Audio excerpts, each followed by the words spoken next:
Life has a way of unraveling at the most unexpected moments. I was hosting our annual family Thanksgiving dinner, surrounded by loved ones, when my husband's phone rang. None of us could have predicted how that single call would expose years of deception and change our lives forever. But looking back, that evening wasn't just about discovering his betrayal.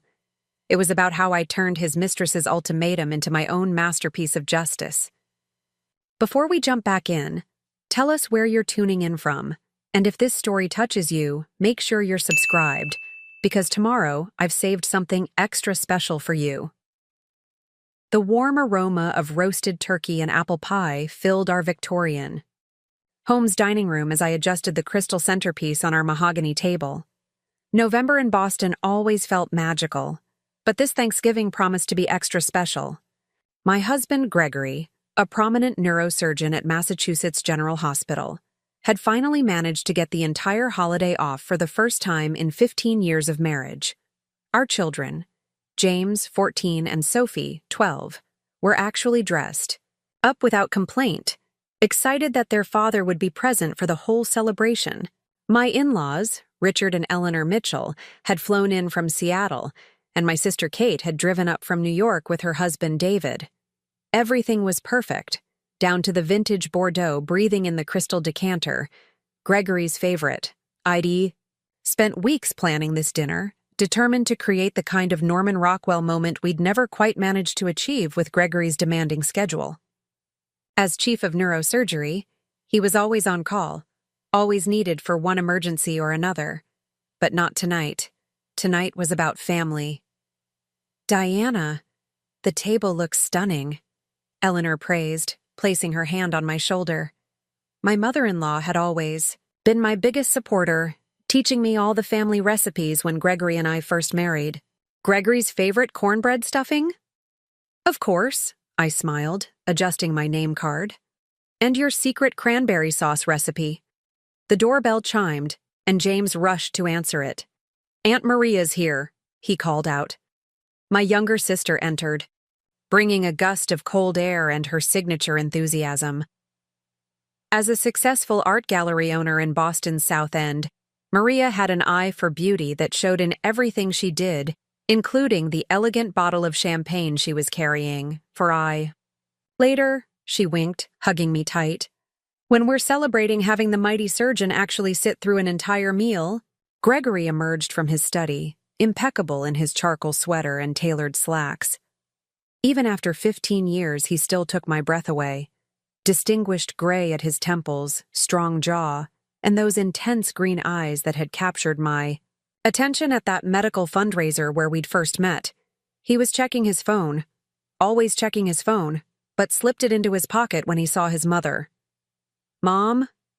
Dad? You're looking well." He embraced them both. "Seattle agrees. With retirement?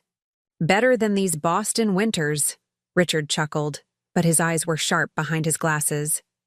My father-in-law, a retired judge, had always been observant. Perhaps that's why I caught him studying Gregory with an unreadable expression. The kitchen timer chimed, and I excused myself to check on the turkey. Maria followed me, reaching for wine glasses. "Need help, sis?"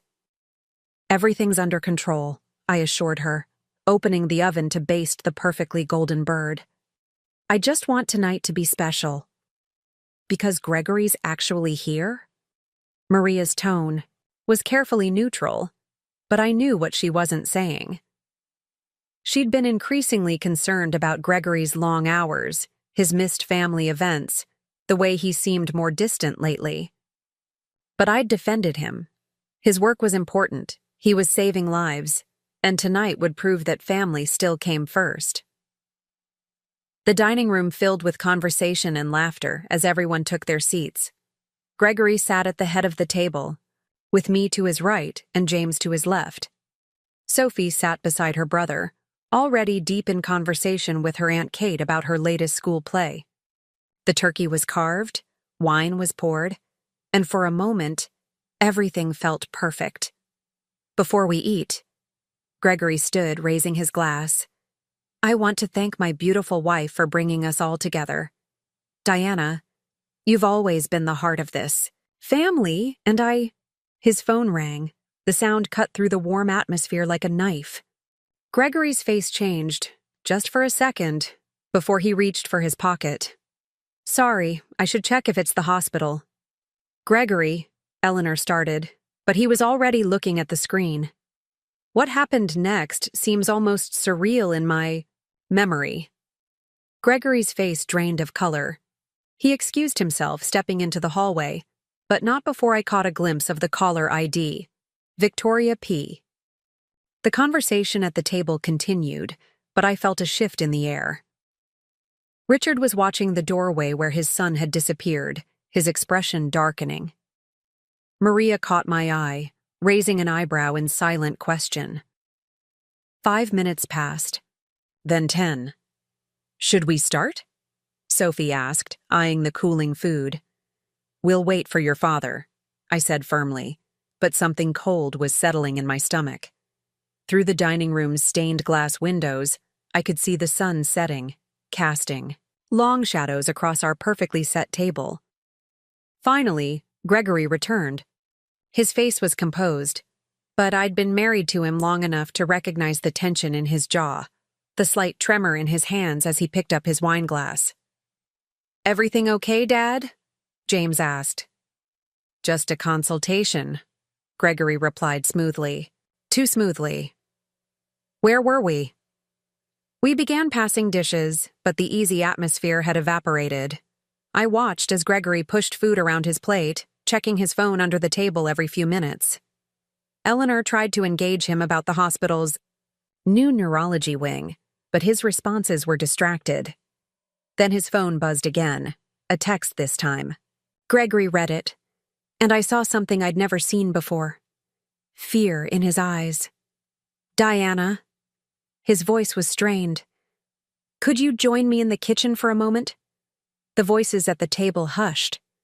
Maria's hand found mine under the table, squeezing gently, before I stood. Gregory was already walking toward the kitchen, his shoulders rigid. I followed him, aware of every step on our hardwood floors, every tick of the antique clock in the hallway. In the kitchen, Gregory stood with his back to me, gripping the granite countertop so hard his knuckles were white. We need to talk, he said, not turning around. About Victoria? The name felt foreign on my tongue. He spun to face me, surprise, flickering across his features before he masked it. How did you— Caller ID, I said simply. Who is she, Gregory? The silence stretched between us, filled only by the muffled sounds of conversation from the dining room and the gentle hum of our refrigerator. Through the kitchen window I could see our garden, where Sophie's wind chimes danced in the November breeze. It's complicated, he finally said, running a hand through his silver-streaked hair. Uncomplicate it. He opened his mouth to respond, but his phone buzzed again. Without thinking, he glanced at it.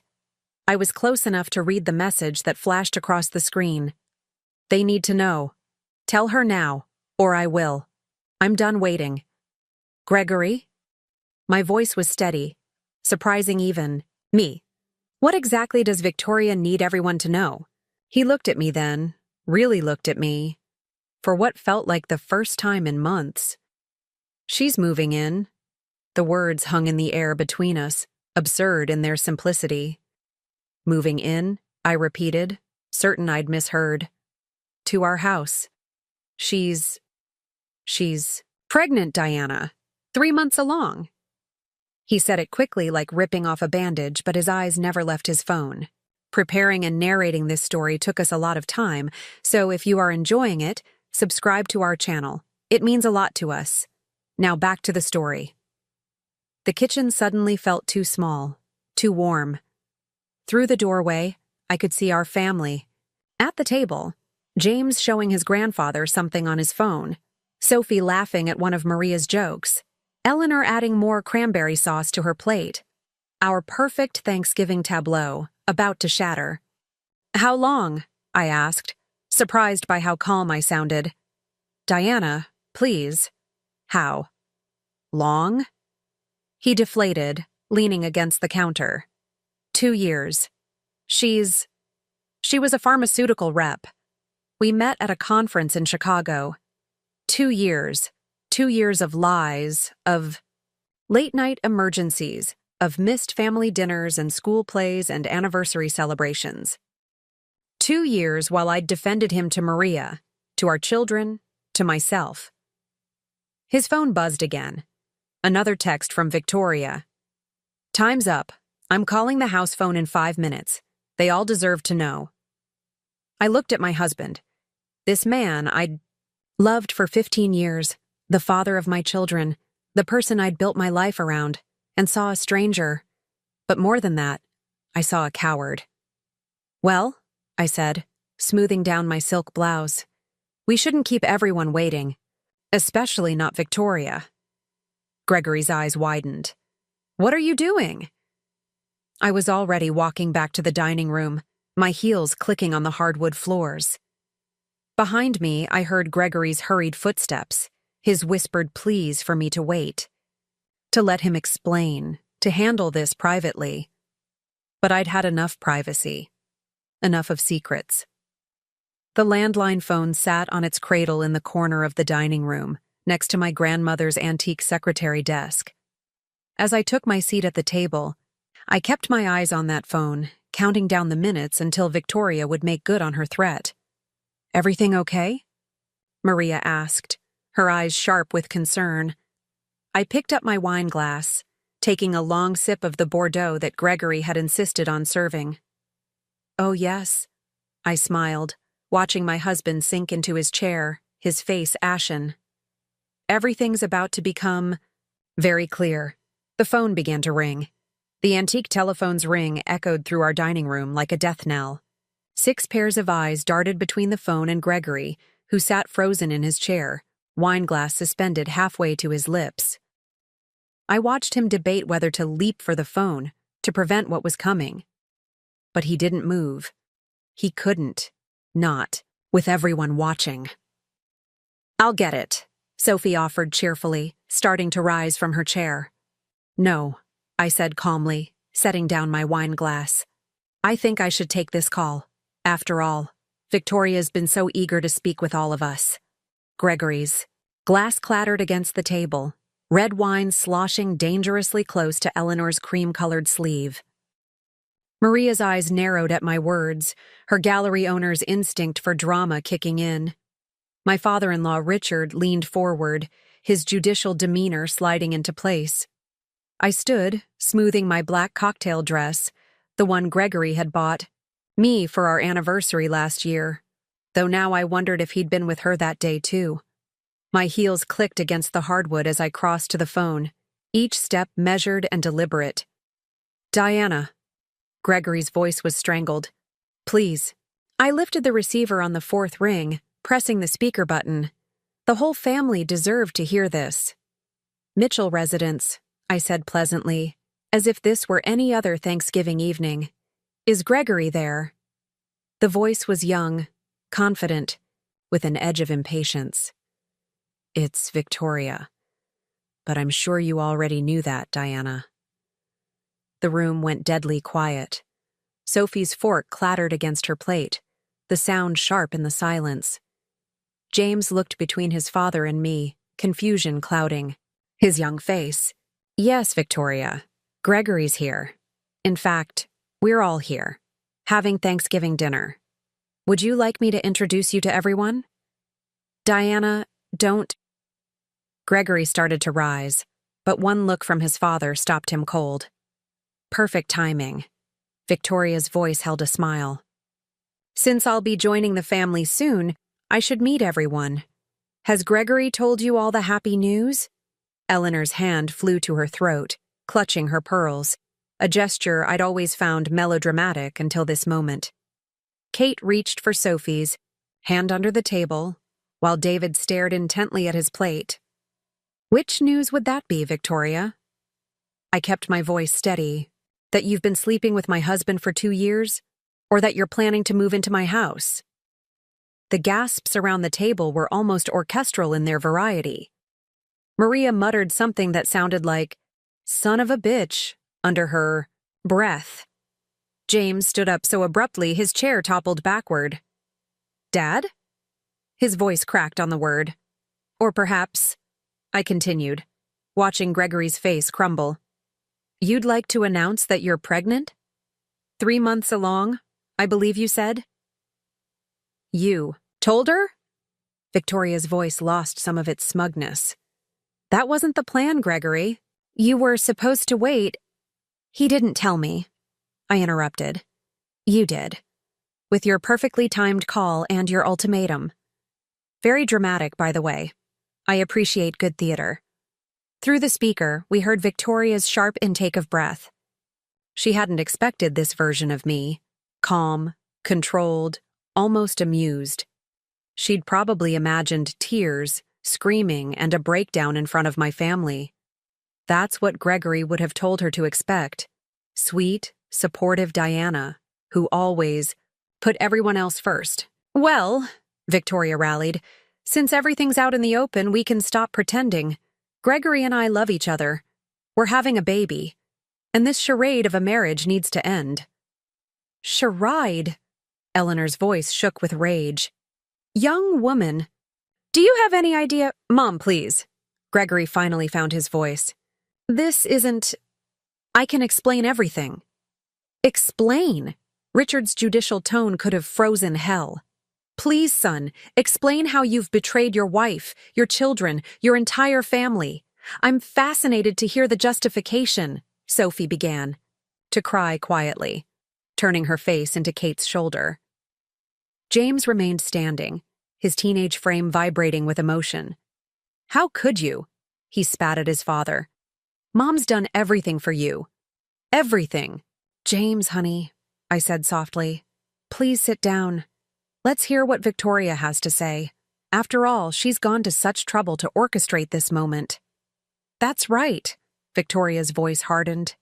"I'm tired of being the secret, of watching Gregory play happy families with you while building a real future with me.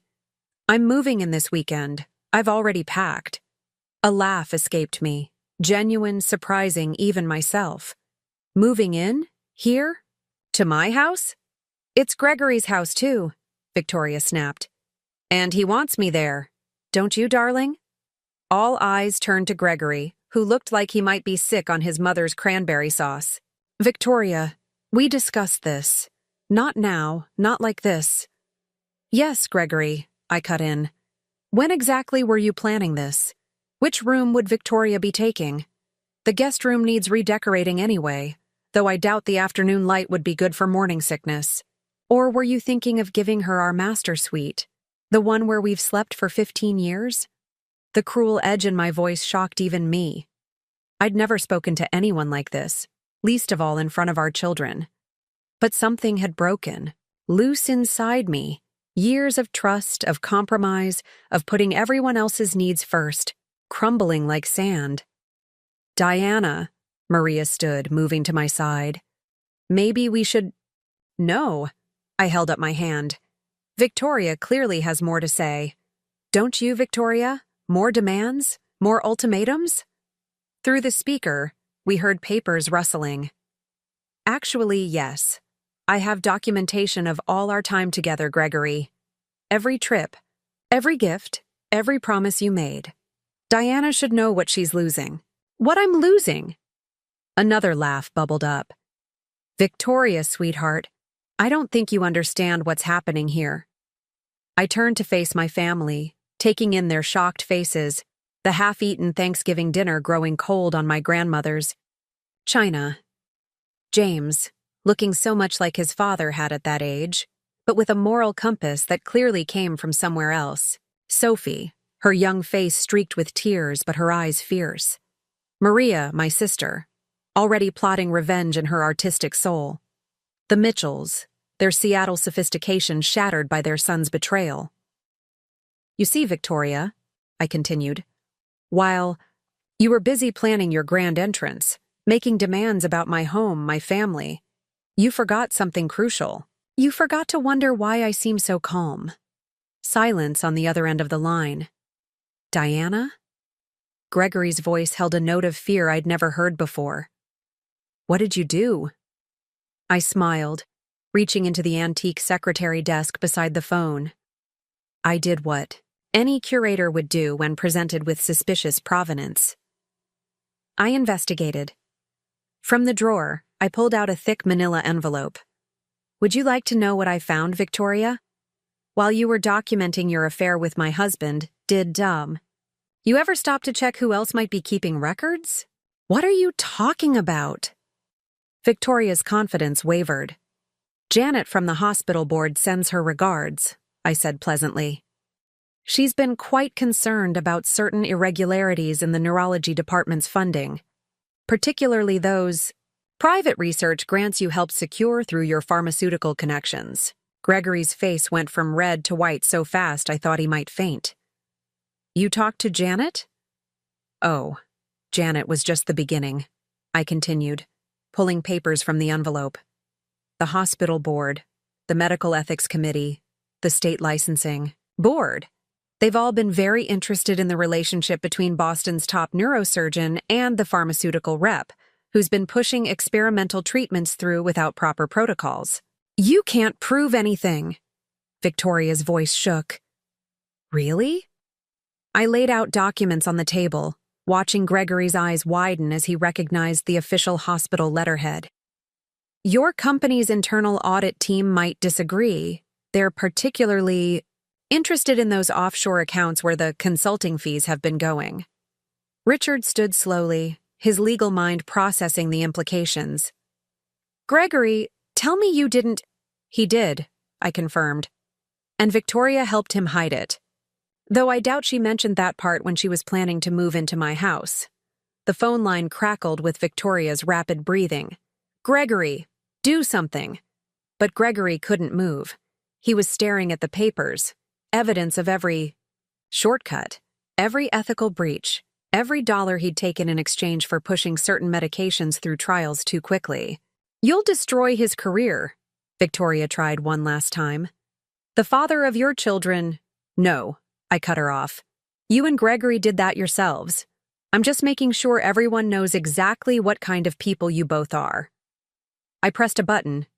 On my phone, and right on cue, Maria's tablet chimed with an incoming email. That would be from the hospital board, I explained to the room. They're announcing an emergency review of all trials overseen by Dr. Mitchell in the past 2 years. Victoria's company is already distancing themselves, claiming they had no knowledge of the ethical breaches. When? Gregory whispered. How long have you known? About the affair? 3 months? About the fraud? 2 months. I met his eyes across the table. Amazing what people will tell you when you start asking the right questions. Your secretary, Linda, was particularly helpful. She never did like how you made her falsify trial data. The room erupted in chaos. Richard was on his phone, presumably calling his legal contacts. Eleanor was crying into her napkin. Kate had taken both children into the living room, away from the unfolding disaster. The police? Victoria's voice was barely audible now. They'll be arriving at your apartment in about 10 minutes, I finished for her. Anonymous tip about medical fraud. They're very interested in those documents you're so eager to share about your time with Gregory. The line went dead. I turned to my husband of 15 years, the father of my children, the man I'd thought I knew. Happy Thanksgiving, Gregory. I believe the police will be stopping by here next. You might want to change out of that cashmere sweater before they take you in for questioning. The next 30 minutes unfolded like a scene from a crime drama. Blue and red lights flashed through our bay windows, casting eerie shadows across our abandoned Thanksgiving dinner. 2 police cars and an unmarked vehicle pulled up silently, their presence drawing curious looks from our neighbors who were probably expecting the usual holiday family drama, not a full-scale police intervention. Mom? Sophie's voice quavered from the living room doorway. There are police cars outside. I crossed to her, pulling her close. She smelled of the vanilla lotion she'd borrowed from my dresser that morning, a lifetime ago, when our biggest concern had been whether the turkey would be too dry.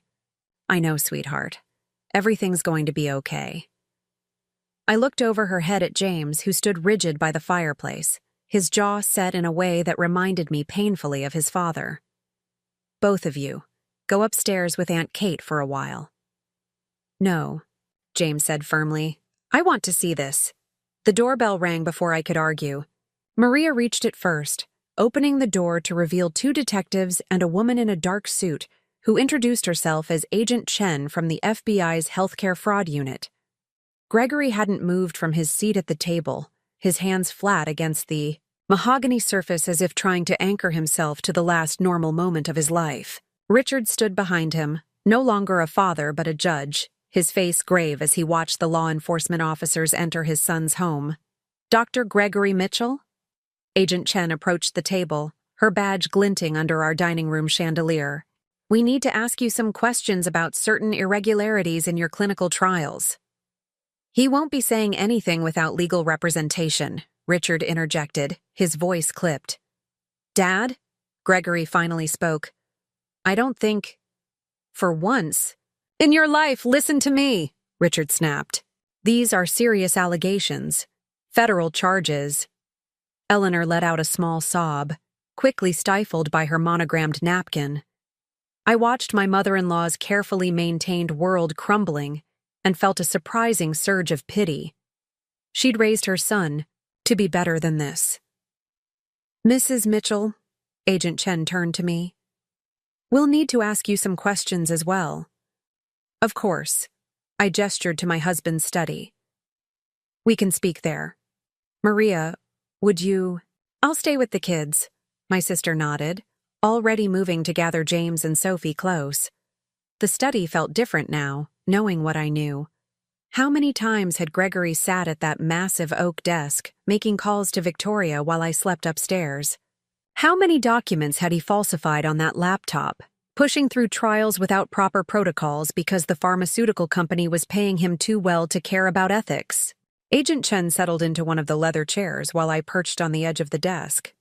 Through the study's open door, I could hear the other officers reading Gregory his rights in our dining room. You've been gathering evidence for some time, Agent Chen stated, consulting her notebook. 2 months, I confirmed, since I discovered irregularities in our joint accounts. Large deposits that didn't match hospital salary payments. And you didn't confront your husband? No. I smiled thinly.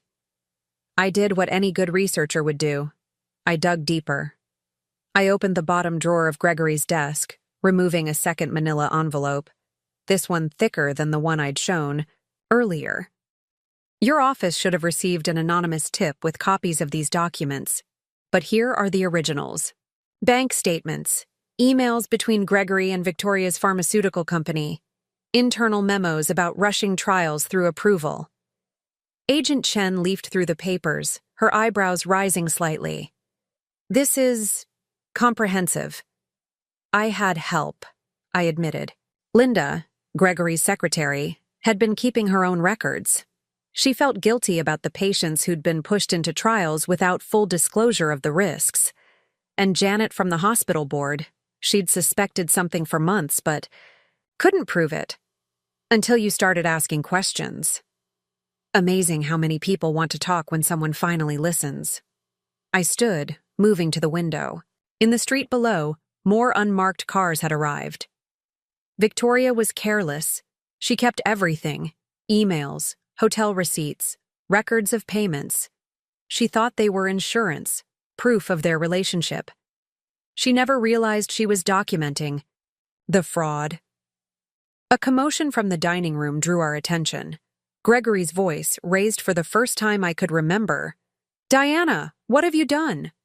Agent Chen moved to the door, but I waved her back. He's not going to do anything. Gregory's never handled confrontation well. It's why he had Victoria make the call tonight. He couldn't face telling me himself. As if summoned by her name, my phone buzzed with a text from an unknown number. Victoria. They're here, at my apartment. How could you do this to us? I showed the message to Agent Chen. Your team arrived? She nodded.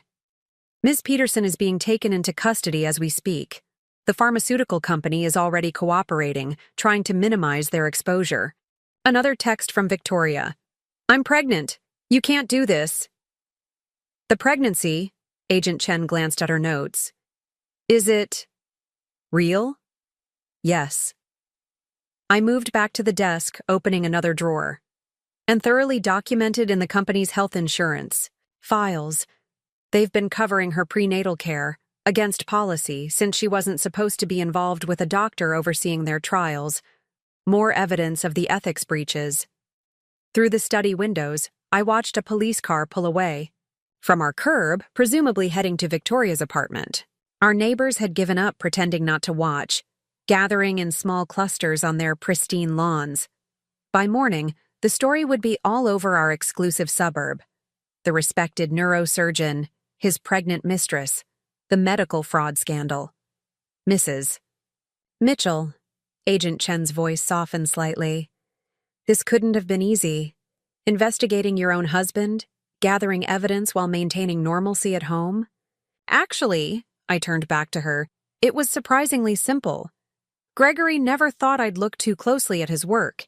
He'd convinced himself and Victoria that I was just the supportive wife, the perfect hostess, too naive to question anything. A knock at the study door revealed one of the detectives. We're ready to transport Dr. Mitchell for questioning. Judge Mitchell has called their family lawyer. I nodded, gathering my composure. I should check on my children. Of course. Agent Chen collected the documents I'd provided. We'll need you to come in tomorrow to make a formal statement. In the dining room, Gregory stood flanked by officers, his hands secured behind his back. The cashmere sweater looked absurd now, a costume from a life that had ended the moment Victoria's call came through. Diana, he pleaded, we can talk about this. Whatever they're paying you. Paying me? I cut him off, incredulous. You think I did this for money? Then why? His voice cracked. Everything I did, all the trials, the research, it was for us, for our future. No. I stepped closer, close enough to smell his expensive cologne. It was for you. And for her. The houses you were looking at together, the private school funds you'd set up for the baby, all paid for with money from pushing untested drugs on desperate patients. Eleanor gasped. This was apparently news to her. Richard's face had turned to stone. How did you... Gregory trailed off, realization dawning. The realtor. Sandra told you about the house viewings. Sandra felt terrible about lying to me. Apparently, Victoria wasn't very nice to her. I straightened Gregory's collar. One last wifely gesture. You should have been more careful about who you trusted. But then, you never were good at judging character. The officers began moving toward the door.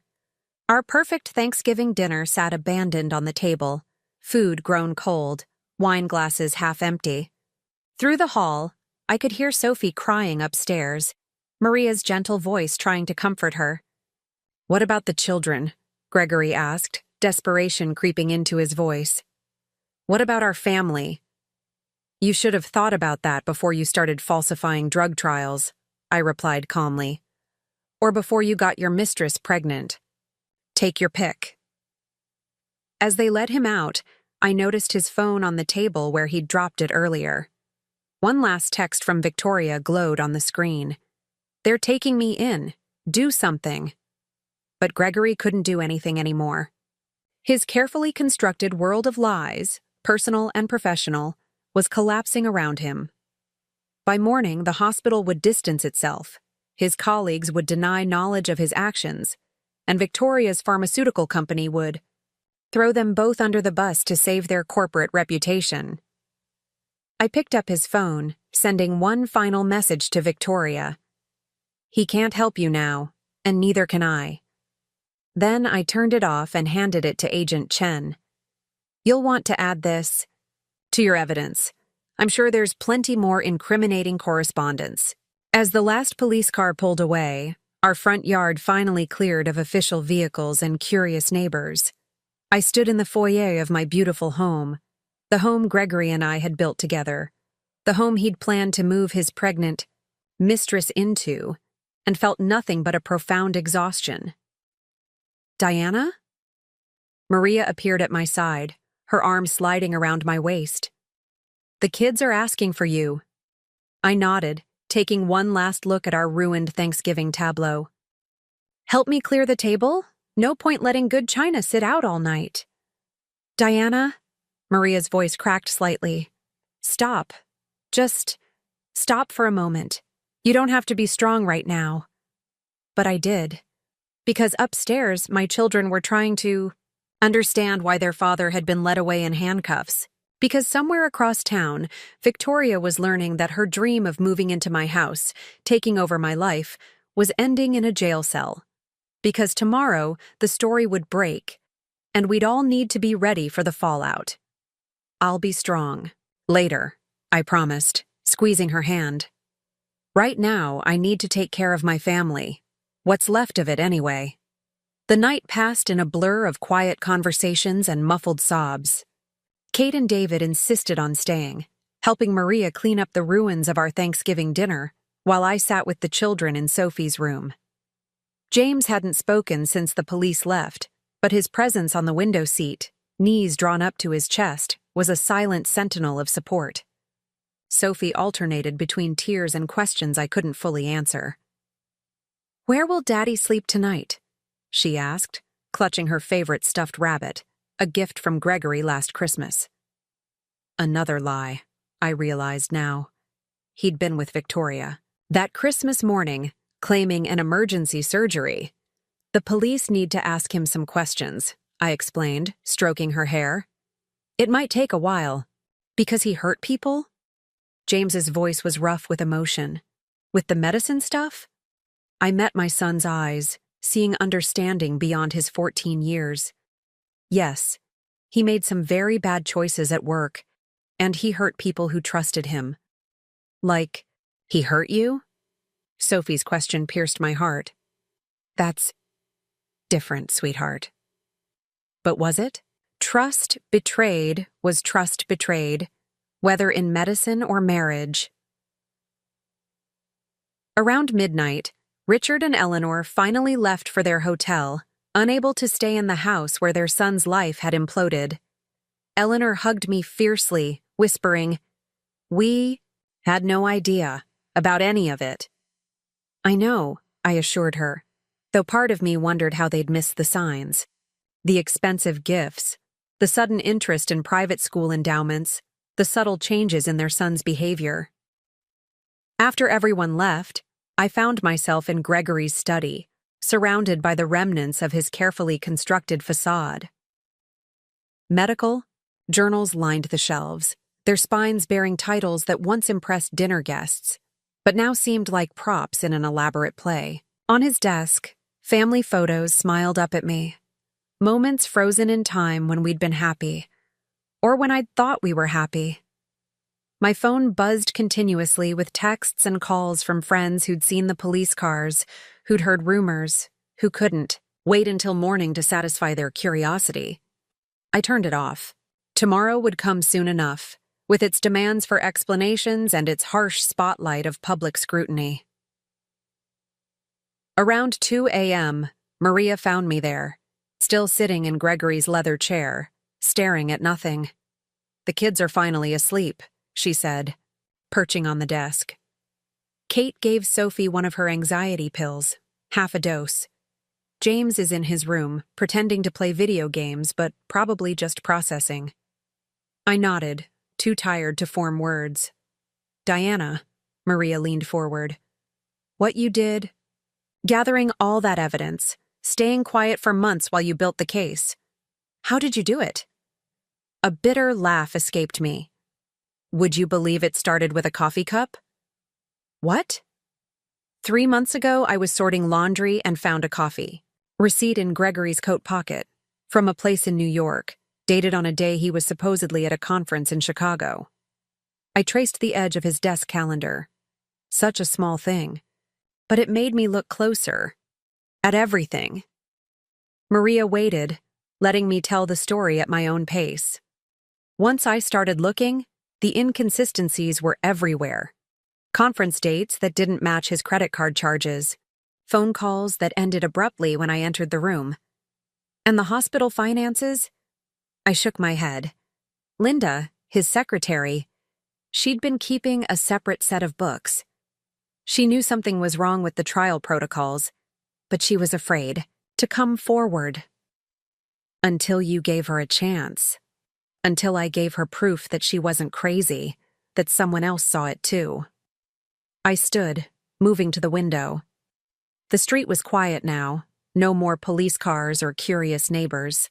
The affair, that almost seemed secondary once I discovered the fraud. He wasn't just betraying me. He was betraying his oath as a doctor. Maria's hand found mine. Why didn't you tell me? I could have helped. I needed to be sure, to have everything documented, organized, the way Mom taught us with her case files, remember? Our mother had been a paralegal, famous for her meticulous organization of evidence. She'd died 5 years ago, but her lessons had stayed with me. The hospital board is meeting tomorrow morning, I continued. They'll want statements from everyone involved. Linda's already agreed to testify about the falsified trial data. Janet has records of every irregular payment, every breach of protocol. And Victoria? My hand tightened on the window frame. Victoria thought she was documenting their love story. Every hotel receipt, every gift, every secret meeting, she kept it all. Proof of their relationship. But all she really did was create a timeline of the fraud. When they met, when the irregular payments started, when the trial protocols began to change. She really thought she was going to move in here? Maria's voice held disbelief. Into my house. With my husband. While carrying the baby they conceived during a medical conference where Gregory was pushing through approval for an untested drug. The bitterness in my voice surprised even me. A soft knock at the study door revealed Kate, still dressed in her Thanksgiving outfit but looking considerably more rumpled. Sophie's asking for you, she said softly. I think she had a nightmare. I moved toward the door, but Kate caught my arm. Diana, there are reporters outside the hospital. It's already starting, of course it was. Boston's top neurosurgeon arrested on Thanksgiving. His pregnant mistress in custody. Millions in fraudulent drug trials exposed. It was the kind of story that would dominate headlines for weeks. The children, I said, suddenly panicked. School. Already. Handled, Maria assured me. I called Headmaster Phillips. James and Sophie have been excused for the next week, with arrangements for remote learning if needed.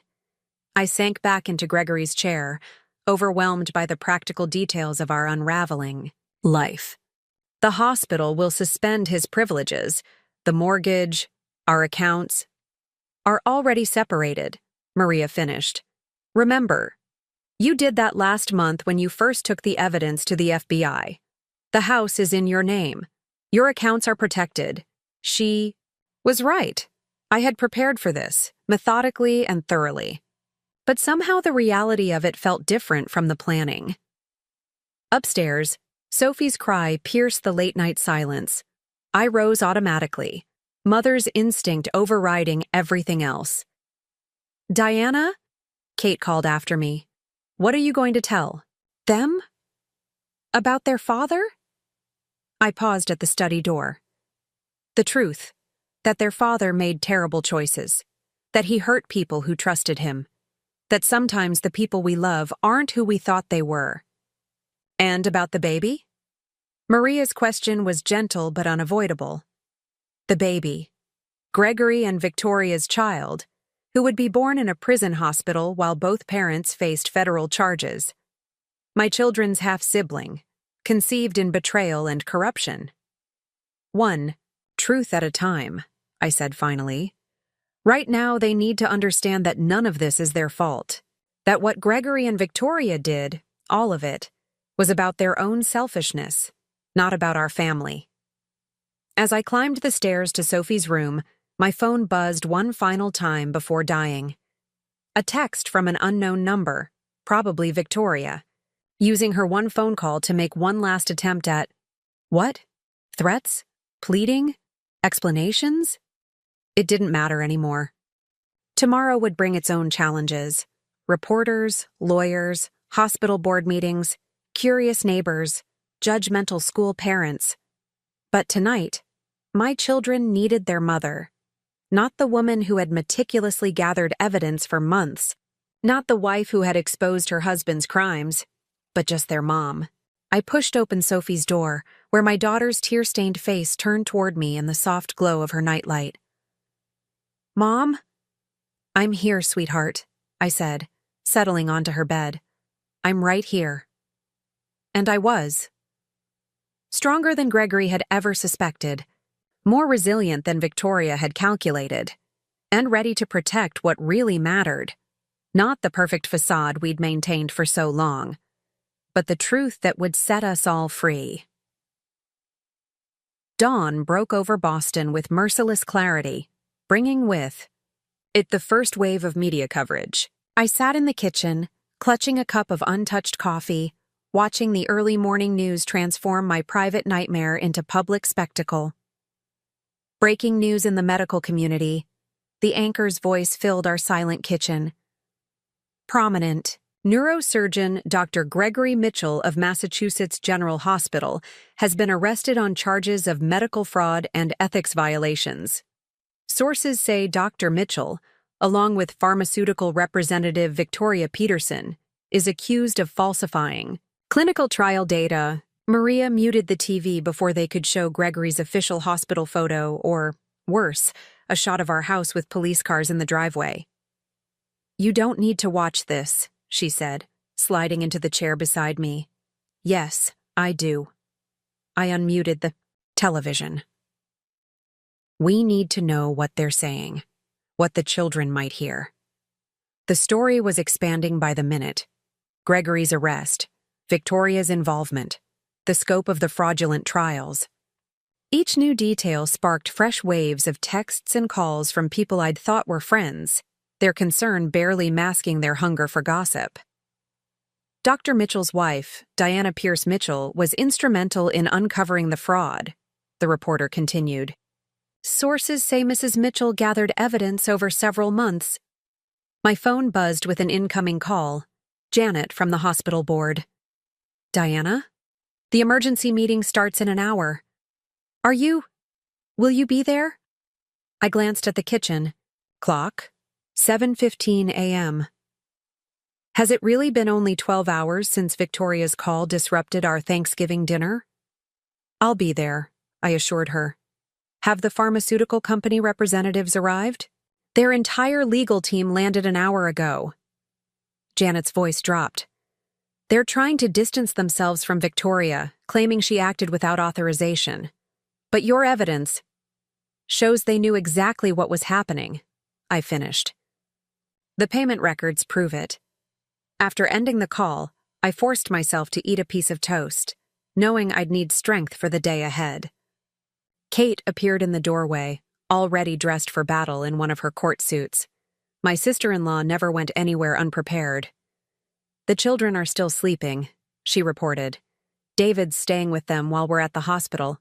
And—" "Diana?" Gregory's lawyer called. "They want to talk." Of course they did. Gregory would be desperate to minimize the damage, to find some way to salvage his reputation, but it was too late for that. "Any word from Victoria?" Maria asked, scrolling through news updates on her tablet. Her lawyer advised her to stay quiet. I stood, moving to rinse my coffee cup. But the evidence speaks for itself.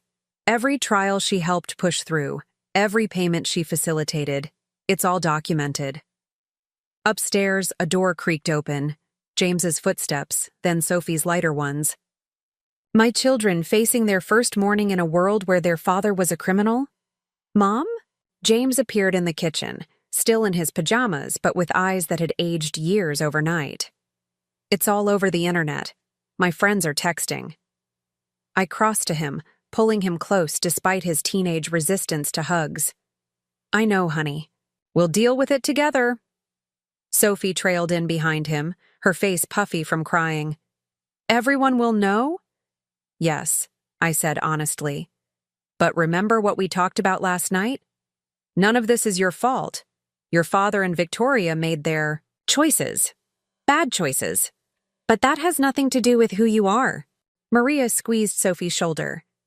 And anyone who says different will have to deal with your aunts. The hospital board meeting was scheduled for 8:30 a.m. I dressed carefully, choosing a charcoal gray suit that projected competence and control. The woman in my mirror looked composed, professional. Nothing like the wife whose world had shattered over Thanksgiving dinner. The press is gathered at the main entrance, Kate reported, checking her phone as we pulled into the hospital parking garage. But Janet arranged for us to use the staff entrance. Security met us at the door, not the usual retirees who checked IDs, but serious men in dark suits who'd clearly been hired for crisis management. They escorted us through back corridors to the administrative wing, where Janet waited outside. The boardroom. They're all here, she whispered. Hospital administration, pharmaceutical reps, ethics committee members. The FBI sent agents, and the state medical board representatives just arrived. I nodded, gripping my briefcase containing copies of everything I'd gathered over the past months. Linda? Inside. She's nervous, but ready to testify about the falsified records. The boardroom fell silent as we entered. Faces I'd seen at countless hospital fundraisers now regarded me with a mix of sympathy and calculation. The pharmaceutical company's legal team occupied one corner, their expensive suits and careful expressions screaming damage control. Dr. Harrison, the chief of medicine, opened the meeting with practiced gravity. We're here to address serious allegations regarding clinical trials conducted under Dr. Gregory Mitchell's supervision.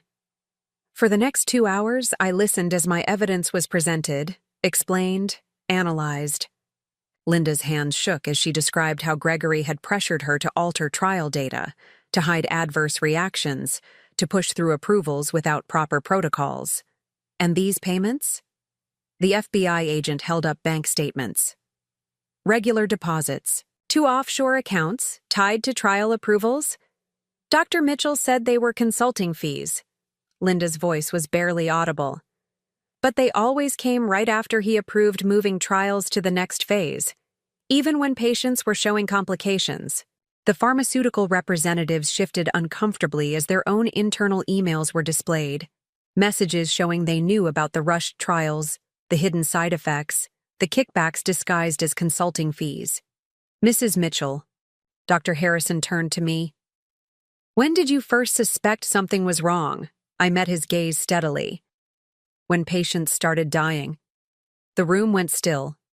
3 patients in the experimental drug trial for glioblastoma, I continued. Their deaths were recorded as disease progression, but the timing, they all experienced similar complications that had been documented in early trials, but somehow never made it into the final protocols. Janet handed out copies of patient records, heavily redacted, but showing clear patterns of adverse effects that had been systematically downplayed or hidden. And Ms. Peterson's role in this? The state medical board representative leaned forward. Victoria ensured the trial data looked clean before it went to the approval committees. She coordinated the payments, arranged meetings where Gregory could present selective data to key decision-makers. I opened my briefcase, withdrawing more documents. Every hotel receipt, every dinner reservation, every private meeting, she kept records of all of it. Probably thought she was documenting their romance. Instead, she was creating a paper trail of criminal conspiracy. The pharmaceutical company's lead lawyer cleared his throat. Mrs. Mitchell, these are serious allegations. They're not allegations. I cut him off. They're facts, documented, dated, and verified. Your company knew exactly what Gregory and Victoria were doing. You encouraged it, profited from it, and now you're trying to pretend they acted alone? I handed the FBI agent a final file. Here are internal memos from your company's compliance department, flagging concerns about the trial protocols. Concerns that were ignored because the potential profits were too tempting. The meeting continued, but the outcome was already clear. Gregory's medical license would be suspended pending investigation. The pharmaceutical company would face its own probe. And Victoria would learn that keeping souvenirs of her affair had created the perfect evidence trail of criminal conspiracy. "The press is waiting for statements," Janet murmured as the meeting ended. "The hospital's PR team has prepared—" "No," I stood, gathering my things. "No statements. The evidence speaks for itself." As we left through the staff entrance, I caught a glimpse of television crews clustered at the main doors. They'd have to content themselves with official hospital statements and no comments from administrators. I had more important things to deal with. "Diana," Maria touched my arm as we reached the car. "Victoria's lawyer called while you were in there. She wants to make a deal." I laughed, a short, harsh sound. "Of course she does. Now that she's facing federal charges instead of moving into my house, she wants to negotiate." "She's still pregnant," Kate reminded me gently. "The baby. Gregory's child who would enter the world surrounded by scandal and shame. My children's half-sibling, innocent of their parents' crimes but forever marked by them." "One thing at a time," I said, sliding into the car. "Right now, I need to get home to James and Sophie. They're the only children I can help right now." But as we drove away from the hospital, where Gregory had built his reputation on lies and corruption, where Victoria had plotted to take over my life, I couldn't help wondering about that unborn child. Would they grow up knowing the truth about their parents? Would they understand that sometimes exposing lies is the only way to honor truth? My phone buzzed with a text from David. "Kids are asking when you'll be home." Sophie's teacher called, offered to arrange counseling, home, to my children, who needed their mother to be strong. To our house, where memories of 15 years of marriage competed with evidence of Gregory's betrayal. To a life forever changed by one Thanksgiving dinner phone call that had shattered our perfect facade and exposed the rot beneath. "We'll need to make statements eventually," Kate said as we turned onto our street. "The media won't stop asking." "Let them ask," I replied, watching our house come into view. "The truth is in the evidence. Every document, every record, every piece of proof that shows exactly who Gregory and Victoria really are. They wrote their own story. I just made sure everyone could read it." The following week unfolded like a slow-motion nightmare. Each morning brought fresh headlines, new revelations, and an ever-expanding circle of people caught in Gregory and Victoria's web of deceit.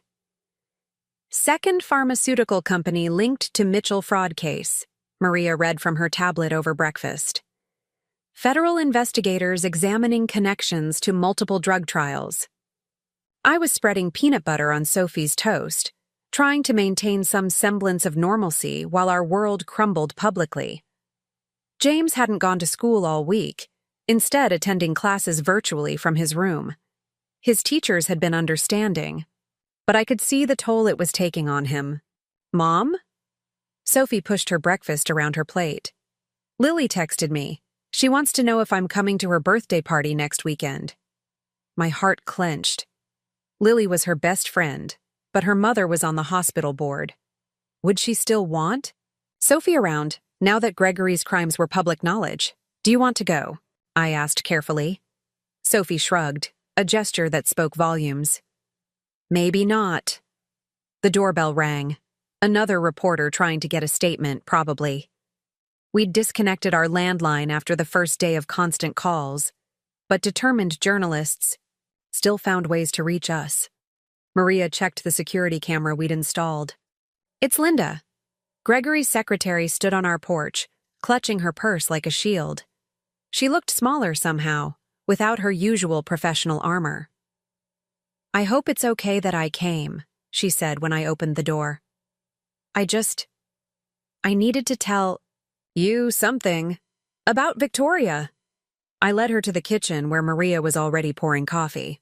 The children had disappeared upstairs, a new habit they'd developed whenever visitors arrived with more bad news about their father. "She's talking," Linda said, warming her hands around the coffee mug. "To the prosecutors. telling them everything about the trials, the payments, the covered-up complications. Trying to save herself, Maria muttered. Yes, but... Linda glanced around, as if expecting Gregory to materialize in his own kitchen. There's more. She's claiming she has evidence about other doctors, other trials. The implications hit me like a physical blow. How far did this corruption spread? How many other patients had been put at risk? My phone buzzed. Janet again.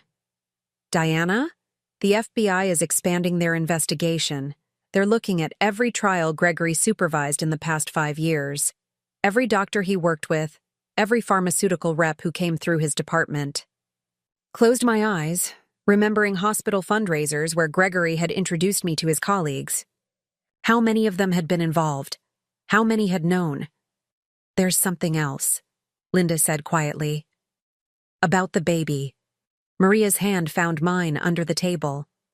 Victoria's lawyer is using the pregnancy to negotiate a lighter sentence, claiming she was manipulated by Gregory, that he promised to leave you, to build a new life. Linda trailed off. But, I prompted, hearing the hesitation in her voice. But the dates don't match. According to the medical records I found, Victoria was already pregnant when the biggest trial went through, the one where they hid the severe complications. She knew what she was doing. She was fully involved. The sound of footsteps on the stairs made us all look up. James stood in the doorway, his face a mask of teenage pain. Is it true? He demanded. What they're saying online? About Dad killing people? Linda paled. Maria started to rise, but I held up a hand. My son deserved the truth. Your father approved.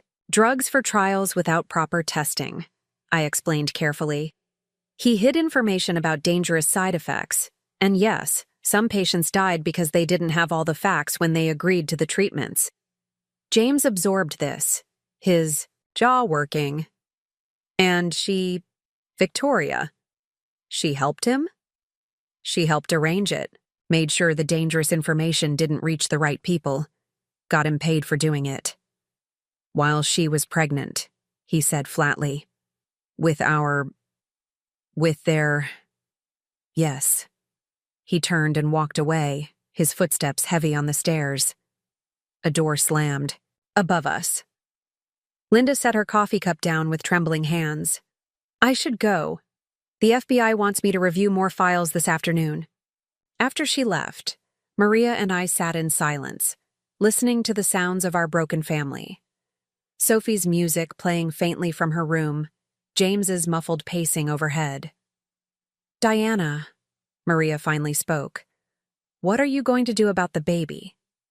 The question had been haunting me since Thanksgiving night. Gregory and Victoria's child, my children's half-sibling, would be born while both parents were facing federal charges. Victoria's lawyer called again, I admitted. They want me to speak to the judge before sentencing. Talk about her cooperation with the investigation. Are you going to? Before I could answer, my phone rang. Eleanor Mitchell. Diana? We need to talk about the baby. Of course. Gregory's parents would want to be involved with their grandchild, even one conceived in such circumstances. Have you spoken to Victoria's lawyer? Eleanor's voice was strained. Not yet. She's claiming Gregory coerced her, that she was afraid to say no to the fraud because he threatened to end their relationship, to deny the baby. That's not true, I cut her off. I have proof. Emails, texts, recordings. Victoria was an equal participant. She helped plan everything, coordinate the payments, hide the evidence. But the baby... Eleanor's voice cracked. Our grandchild. The doorbell rang again. This time, the security camera showed Kate, carrying what looked like legal documents. I have to go, I told Eleanor. We'll figure something out about the baby. Kate swept in, laying papers across our kitchen table. Gregory's lawyer sent over divorce papers. They're hoping to move quickly before the criminal trial starts. I stared at the documents, 15 years of marriage reduced to legal terminology, and asset divisions. They've included provisions about the baby, Kate continued carefully, trying to protect Gregory's parental rights, ensuring inheritance options. While he's in prison? Maria's voice dripped sarcasm. How paternal of him. My phone buzzed again. Another text from Victoria's lawyer. My client wishes to discuss arrangements for the child. She understands her legal situation and wants to ensure the baby's future is secure. The baby's future. What future could there be born to parents facing federal charges? What would that child be told about their origins, about the crimes that surrounded their conception? Mrs. Mitchell? We all turned. Sophie stood in the doorway, still in her pajamas despite the late morning hour. Amy's mom is outside, she said, quietly. She wants to talk to you. Amy was another of Sophie's friends, daughter of a patient who'd been in one of Gregory's trials. My stomach clenched. But when I opened the door, Amy's mother wasn't angry. She was crying. Thank you, she said, grabbing my hands. Thank you for exposing the truth. Amy, the headaches she was having during the trial, they told us they were normal, that we shouldn't worry. But they weren't normal, were they? They were hiding the complications. I led her inside, away from potential media eyes. No, they weren't normal. They were documented side effects that Gregory and Victoria kept out of the trial protocols. Amy could have died, she whispered. If we hadn't pulled her out when we did, more families would be coming forward, I realized. More parents are learning how close their children had come to disaster. More patients discovered that their trust had been betrayed not just by Gregory, but by an entire system that prioritized profit over safety. My phone buzzed yet again. Janet, with more news from the hospital board. They've suspended 3 more doctors, she reported. Found connections to Gregory's trials, evidence they knew about the hidden complications. The pharmaceutical companies are in full panic mode, trying to contain the damage. The damage. To reputations, to careers, to the hospital's standing. But what about the damage to patients? To families who'd trusted their doctors to tell them the truth? Diana? Maria touched my arm. The prosecutor's office is on the other line. They want to schedule your formal testimony. I looked around my kitchen, at the divorce papers spread across the table, at Amy's mother still crying softly, at Sophie hovering uncertainly in the doorway, at the pieces of a life shattered by lies and betrayal. Tell them I'm ready, I said. It's time everyone heard the whole truth. The truth about Gregory's corruption, about Victoria's calculated manipulation, about a system that allowed them to gamble with patients' lives for profit. And somewhere in a jail cell, Victoria's unborn child grew, innocent of their parents. Crimes but destined to be born into their consequences. My phone buzzed one final time, a message from an unknown number, probably Victoria using another lawyer's phone. Please, for the baby's sake, help me. I deleted it without responding. I had my own children to protect, my own truth to tell. The baby would have to wait. The criminal trial began on a cold December morning, 3 weeks after that fateful Thanksgiving dinner. The courthouse steps were crowded with reporters, their breath visible in the winter air as they jostled for position, hoping to catch a glimpse of Boston's most notorious medical scandal. I sat in the witness preparation room reviewing my testimony one last time. The prosecutor, Sarah Chen, paced before me, her heels clicking on the marble floor. Remember, she said, stick to the facts. The documentation of the trials, the payment records, the communication between Gregory and Victoria. Don't let their lawyers bait you into emotional responses, as if I could be more emotional than I already was. Outside this room, my children sat with Maria and Kate, waiting to watch their mother testify against their father. James had insisted on coming, despite my reservations. I need to hear it all, he'd said that morning. No more secrets. Mrs. Mitchell? A court officer appeared at the door. They're ready. The main courtroom was packed. I spotted hospital board members, pharmaceutical executives, medical ethics committee representatives, all waiting to witness the unraveling of Gregory's carefully constructed empire of lies. Gregory sat at the defense table, wearing a suit that looked slightly too large. Jail food clearly didn't match his usual dietary preferences. His lawyer, Martin Walsh, projected confident detachment, but I could see tension in his shoulders. Victoria sat at a separate table with her own legal team. Her pregnancy was more visible now, the slight swell of her abdomen visible even under her conservative navy dress. She didn't look at me as I passed. Please state your name for the record, the court clerk intoned. Diana Pierce Mitchell?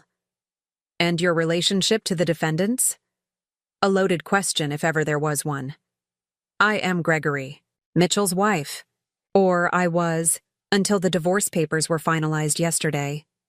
A murmur ran through the courtroom. We'd pushed the divorce through quickly, my lawyers arguing successfully for an expedited process given the circumstances. Mrs. Mitchell, the prosecutor, began, please tell the court when you first became aware of irregularities in Dr. Mitchell's medical trials. I took a deep breath, remembering Sarah's advice. Stick to the facts.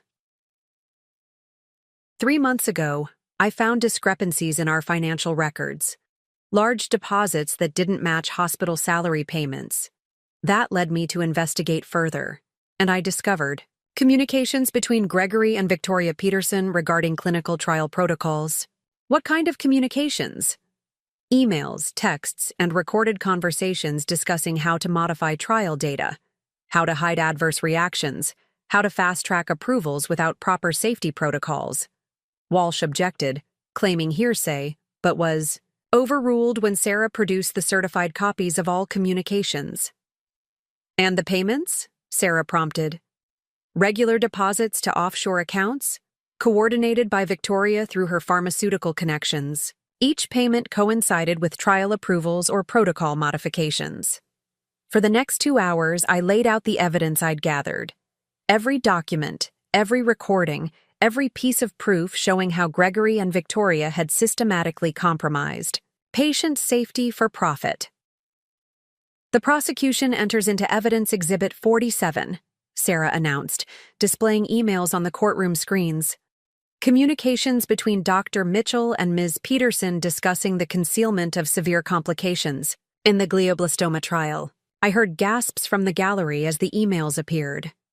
Gregory's clinical discussion of hiding patient deaths, Victoria's suggestions for reclassifying adverse reactions as disease progression.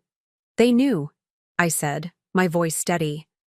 They knew patients were dying from complications, but they kept pushing the trials forward. The payments were too good to stop.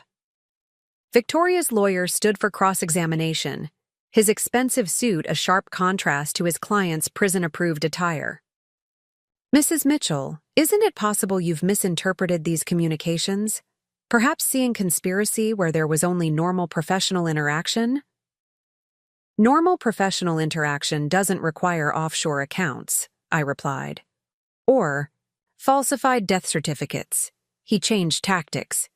You discovered your husband's affair with my client. Isn't it possible your investigation was motivated by revenge? Sarah started to object, but I was ready for this. I discovered the medical fraud first, I said clearly. The affair came later. But you're right. Finding out Gregory was sleeping with someone who helped him hide patient deaths did clarify things. It showed exactly what kind of people they both are. Victoria flinched. Gregory stared at the table. And now that my client is pregnant, her lawyer continued, carrying your children's half-sibling, don't you feel any obligation to— Objection. Sarah's voice cracked like a whip. Relevance. Sustained, the judge agreed. The witness's feelings about the defendant's pregnancy are not at issue. But the question hung in the air. What about the baby? What about this innocent child who would be born into this mess of corruption and betrayal? The cross-examination continued, both legal teams trying to either strengthen or discredit my testimony. Through it all, I kept my focus on the evidence, on the facts that couldn't be disputed or explained away. During a brief recess, I found James and Sophie in the hallway. My son's face was stoic, but I could see the pain in his eyes. "You okay?" I asked softly. He nodded. Did Dad really know people were dying?" "Yes," I said, because I'd promised them no more lies. He knew. Sophie leaned against me. "What happens now?" "Now we tell the truth," I said. "All of it. No matter how much it hurts." Back in the courtroom, Linda took the stand, describing years of being pressured to alter records, to look the other way, to stay quiet about her concerns. "Dr. Mitchell said it was for the greater good," she testified. "Getting these drugs approved quickly would help more patients in the long run. But people were dying." Janet testified about the hospital board's growing suspicions, about red flags that had been ignored because Gregory's department brought in too much money to question. Through it all, I watched Gregory and Victoria, these two people who had planned to destroy my life, who had gambled with patients' lives for profit, who had created a child in the midst of their corruption. Victoria's lawyer made one last attempt during closing arguments. "My client was manipulated by a powerful, respected doctor. She's expecting his child, facing an uncertain future. But the evidence spoke louder than any emotional appeals. The jury took less than 6 hours to reach their verdict. On the charge of conspiracy to commit medical fraud, how do you find? Guilty. On the charge of accepting illegal kickbacks? Guilty. On the charge of falsifying medical records resulting in patient death? Guilty." Count after count, the verdicts came in. Gregory's carefully constructed world of privilege and power crumbled with each guilty. Victoria's dreams of taking over. My life ended not in my house, but in a prison cell. As the deputies led them away, Victoria turned to me. "Diana, please. The baby." But I was already walking away, gathering my children close, leading them out of the courtroom where their father's crimes had been laid bare. Outside, the winter sun was setting early, casting long shadows across the courthouse steps. Reporters called questions, cameras flashed, but we moved steadily through them toward where Maria waited with the car. "Mom?" Sophie's voice was small. "What happens to the baby when it's born?" The question I'd been avoiding since Thanksgiving. Gregory and Victoria's child, an innocent caught between justice and revenge, between truth and consequences. "I don't know," I admitted. "But whatever happens, it's not your responsibility, not your burden to carry." My phone buzzed. Eleanor. Mitchell, probably wanting to discuss grandparent rights, to plan for the baby's arrival. But I couldn't think about that yet. Right now, my children need me. Right now, the truth had been told, justice had been served, and we had to find our way forward in this new reality. The reporters followed us to the car, still shouting questions. "Mrs. Mitchell, what about the baby? Will you seek custody? No. You know about the affair when you started investigating?" But none of that mattered now. What mattered was my children, their healing, our future. The baby. The baby would have to wait. As we drove away from the courthouse, leaving Gregory and Victoria to face the consequences of their actions, I thought about how a single phone call on Thanksgiving had changed everything. How one moment of arrogant triumph, Victoria thinking she could claim my life, had led to the exposure of years of corruption. Sometimes justice comes in unexpected ways. Sometimes the truth emerges from the strangest circumstances. And sometimes the best revenge is simply letting people's own actions reveal exactly who they are. The weeks following the trial brought a different kind of chaos. While Gregory and Victoria awaited sentencing in separate detention facilities, the ripple effects of their crimes continued to spread through Boston's medical community. I sat in my home office, reviewing emails from Janet about the expanding investigation. 3 more doctors had been implicated in Gregory's fraudulent trials. 2 pharmaceutical companies were facing congressional inquiries. The hospital's reputation was in tatters. "Diana?" Maria knocked softly, entering with fresh coffee. "The hospital board sent over more documents. They want you to review the patient files from the Davidson trial." The Davidson trial, one of Gregory's earliest experiments with falsifying data. How many lives had been affected? How many families were just now learning the truth about their loved ones' treatments? "Mrs. Mitchell?" I looked up to find Linda hovering in the doorway, clutching a thick manila envelope. She'd taken to bringing me information directly, too nervous to trust hospital channels. "More records?" I asked, gesturing for her to sit. "From the archived files. Cases from 5 years ago that match the pattern. Rushed approvals, hidden complications, unexpected deaths." She paused, twisting her hands. "And something else. About Victoria." I set down my coffee. "What about her?" She did this before. At her previous hospital in Chicago. I found records of similar trials, similar patterns of concealed data. She left suddenly, right before an internal audit. Of course she had. Victoria's manipulation of Gregory hadn't been her first attempt at this scheme.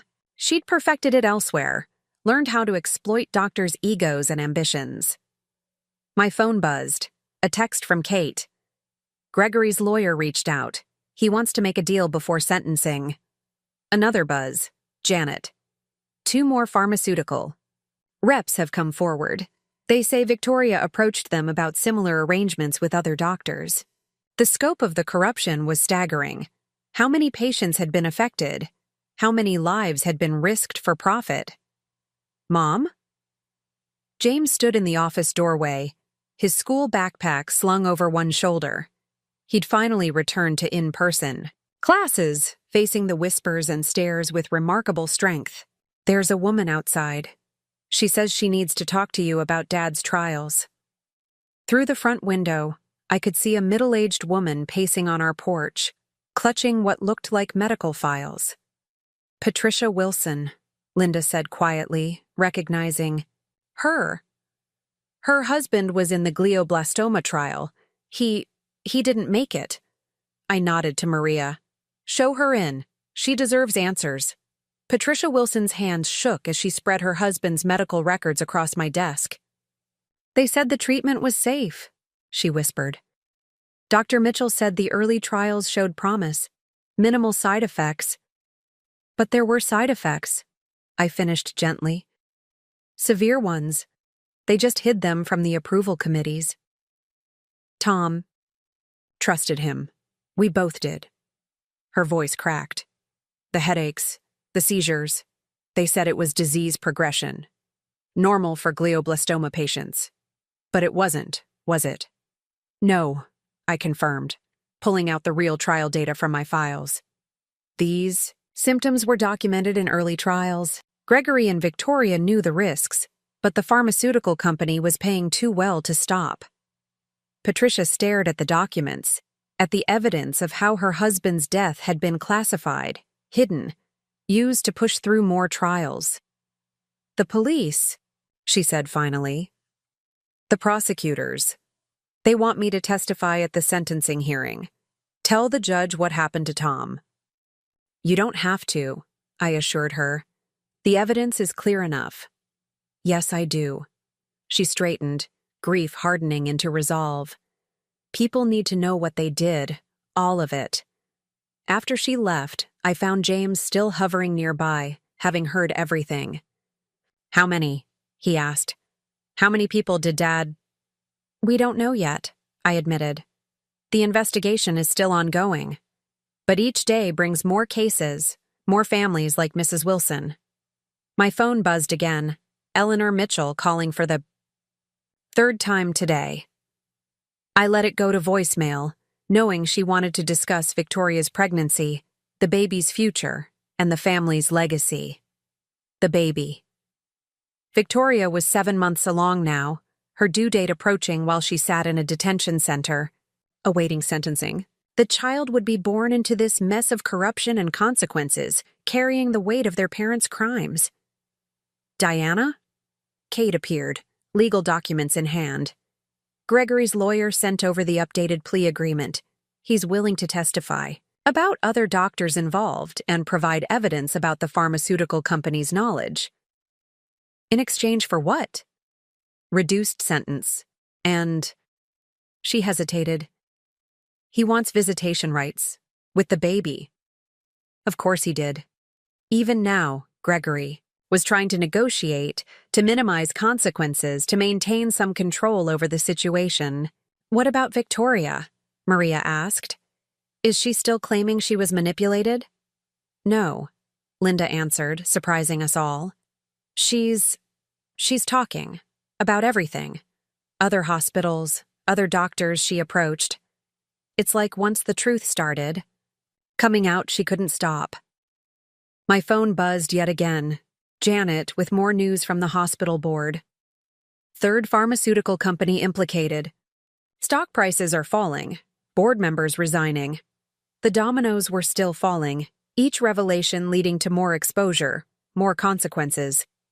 Gregory and Victoria's corruption had infected the entire system, and now everyone was scrambling to contain the damage. Mom? Sophie appeared, her school uniform still pristine despite the late hour. My daughter had become almost compulsive about appearances lately, as if perfect clothes could somehow shield her from the chaos. Grandma Eleanor keeps texting about the baby, always the baby.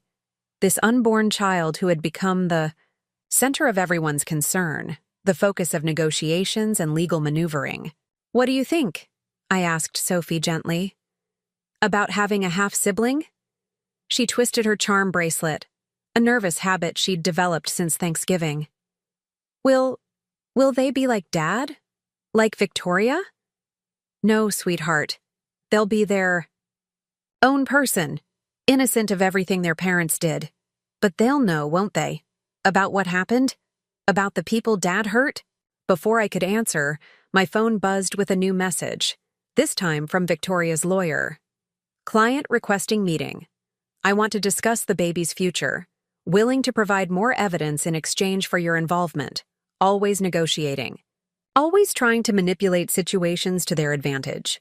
Even now, facing years in prison, Victoria was still playing angles, still trying to use her pregnancy as leverage. Diana, Maria said softly, you'll have to decide eventually. About the baby, about your role in their life. She was right. This child would be James and Sophie's sibling, Eleanor and Richard's grandchild, a permanent connection to the people who had betrayed us all. Through the window, I watched another news van cruise slowly past our house. The story wouldn't die. Boston's respected neurosurgeon, his pregnant mistress, the elaborate fraud scheme exposed by his own wife. Every day brought new revelations, new victims, new consequences. But somewhere in a detention center, a baby grew, unaware of the chaos they would be born into. Unaware that their first breaths would be drawn in a prison medical unit, their first days spent in the shadow of their parents' crimes. My phone buzzed again, a different message this time, from the prosecutor's office. Sentencing hearing. Scheduled. Both defendants need your victim impact statement. Victim impact. How could I possibly capture the impact of what Gregory and Victoria had done? To our family, to their patients, to the entire medical community. Mom? James's voice pulled me back to the present. What are you going to say? At the sentencing? I looked at my son, seeing the weight of knowledge in his young face. The truth, I said simply. About everything they did. Every life they risked. Every trust they betrayed. And the baby? The baby. Always the baby. One truth at a time, I told him. First, we make sure justice is served. Then we figure out how to move forward. But as I turned back to the mounting evidence on my desk, to the stories of lives destroyed by Gregory and Victoria's greed, I wondered if moving forward was even possible. How do you build a future on the ruins of such devastating betrayal? The answer, I supposed, would come one day at a time. One truth at a time. One consequence at a time. Just like it had started, with a single phone call on Thanksgiving night. The sentencing hearing was scheduled for a gray January morning. Snow fell softly outside the courthouse, covering Boston in a deceptive blanket of peace. Inside, the atmosphere was anything but peaceful. I sat in the front row of the courtroom, flanked by Maria and Kate. James had insisted on coming again, but Sophie had chosen to stay home with David. "I can't watch anymore," she'd said that morning, her young face too serious. "I can't keep seeing Dad like that." The gallery was packed with victims' families, hospital staff, and media representatives. Patricia Wilson sat directly behind me, one of many who would give impact statements today. Linda huddled near the back, still uncomfortable being too close to Gregory despite her crucial testimony. "All rise," the bailiff called as Judge Henderson entered. Gregory was led in first, shackled and wearing prison orange, a far cry from his custom-made suits and carefully cultivated image. 8 weeks in detention had left him looking older, grayer, his confident surgeon's posture replaced by a defeated slump. Victoria followed, her pregnancy now impossible to hide.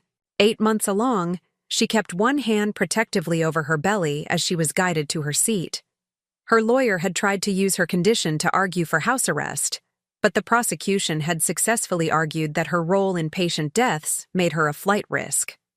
"Before the court proceeds with sentencing," Judge Henderson began, "we will hear victim impact statements. Ms. Wilson?"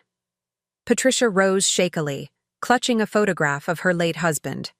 For the next 20 minutes, she described Tom's final days, the pain Gregory had dismissed, the complications Victoria had helped hide, the trust they had placed in their doctor's words.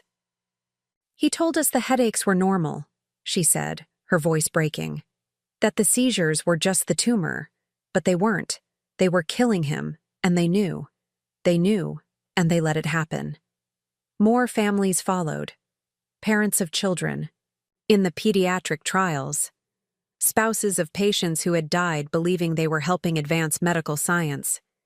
Each story added another layer to the mountain of betrayal Gregory and Victoria had built. Finally, it was my turn. I approached the podium, feeling the weight of every eye in the courtroom. Gregory stared at the table, but Victoria watched me, one hand still cradling her swollen belly. "Your Honor," I began, "I could talk about how Gregory and Victoria betrayed my trust, destroyed my family, tried to steal my life. But that's not why I'm here today." I pulled out the files I'd been gathering since Thanksgiving.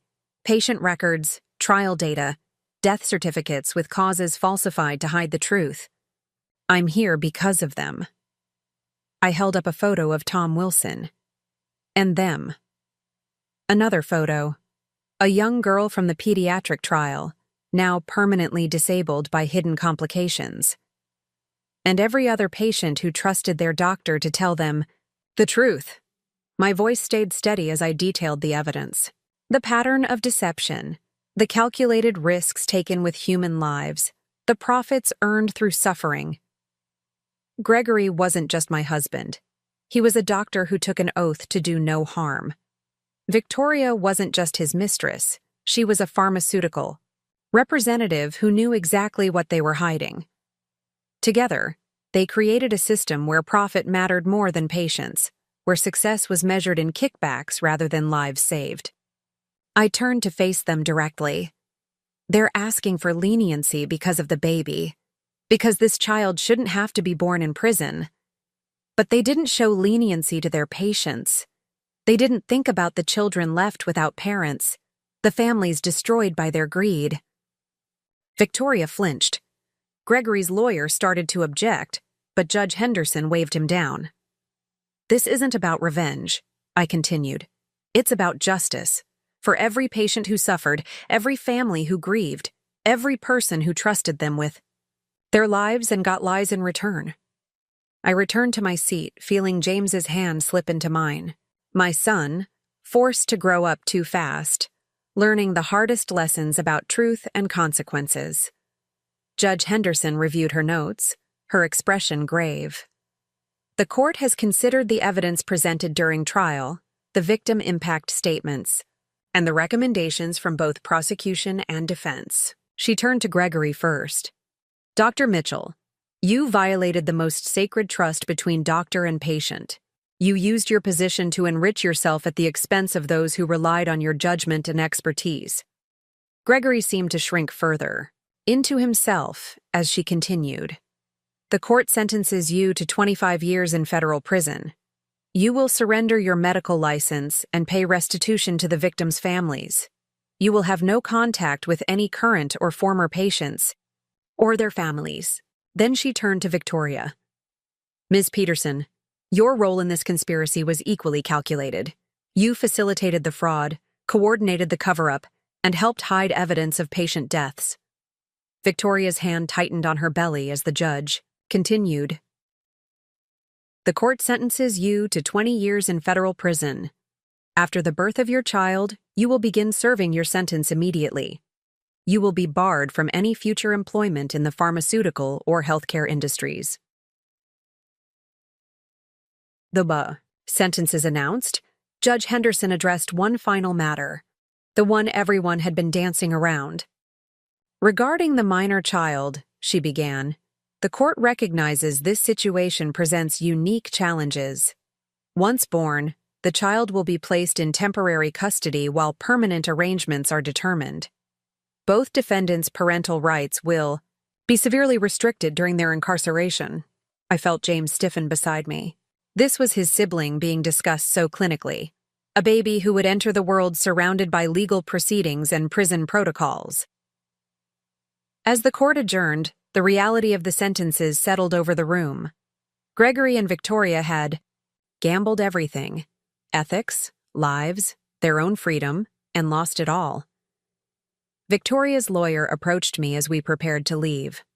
My client wants to speak with you about the baby.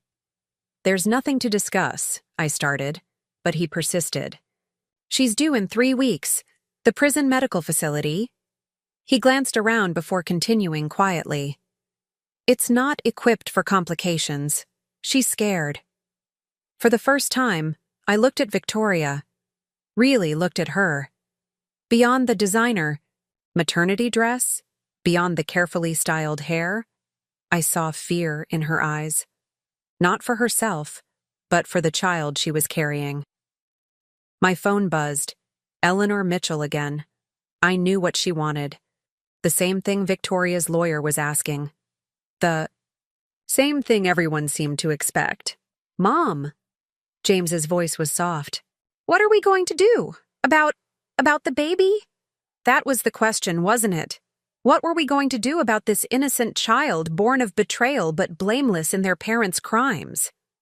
As we left the courthouse, reporters shouted questions. Mrs. Mitchell, will you seek custody? What about the grandparents' rights? Do your children want to know their siblings? But I had no answers. Not yet.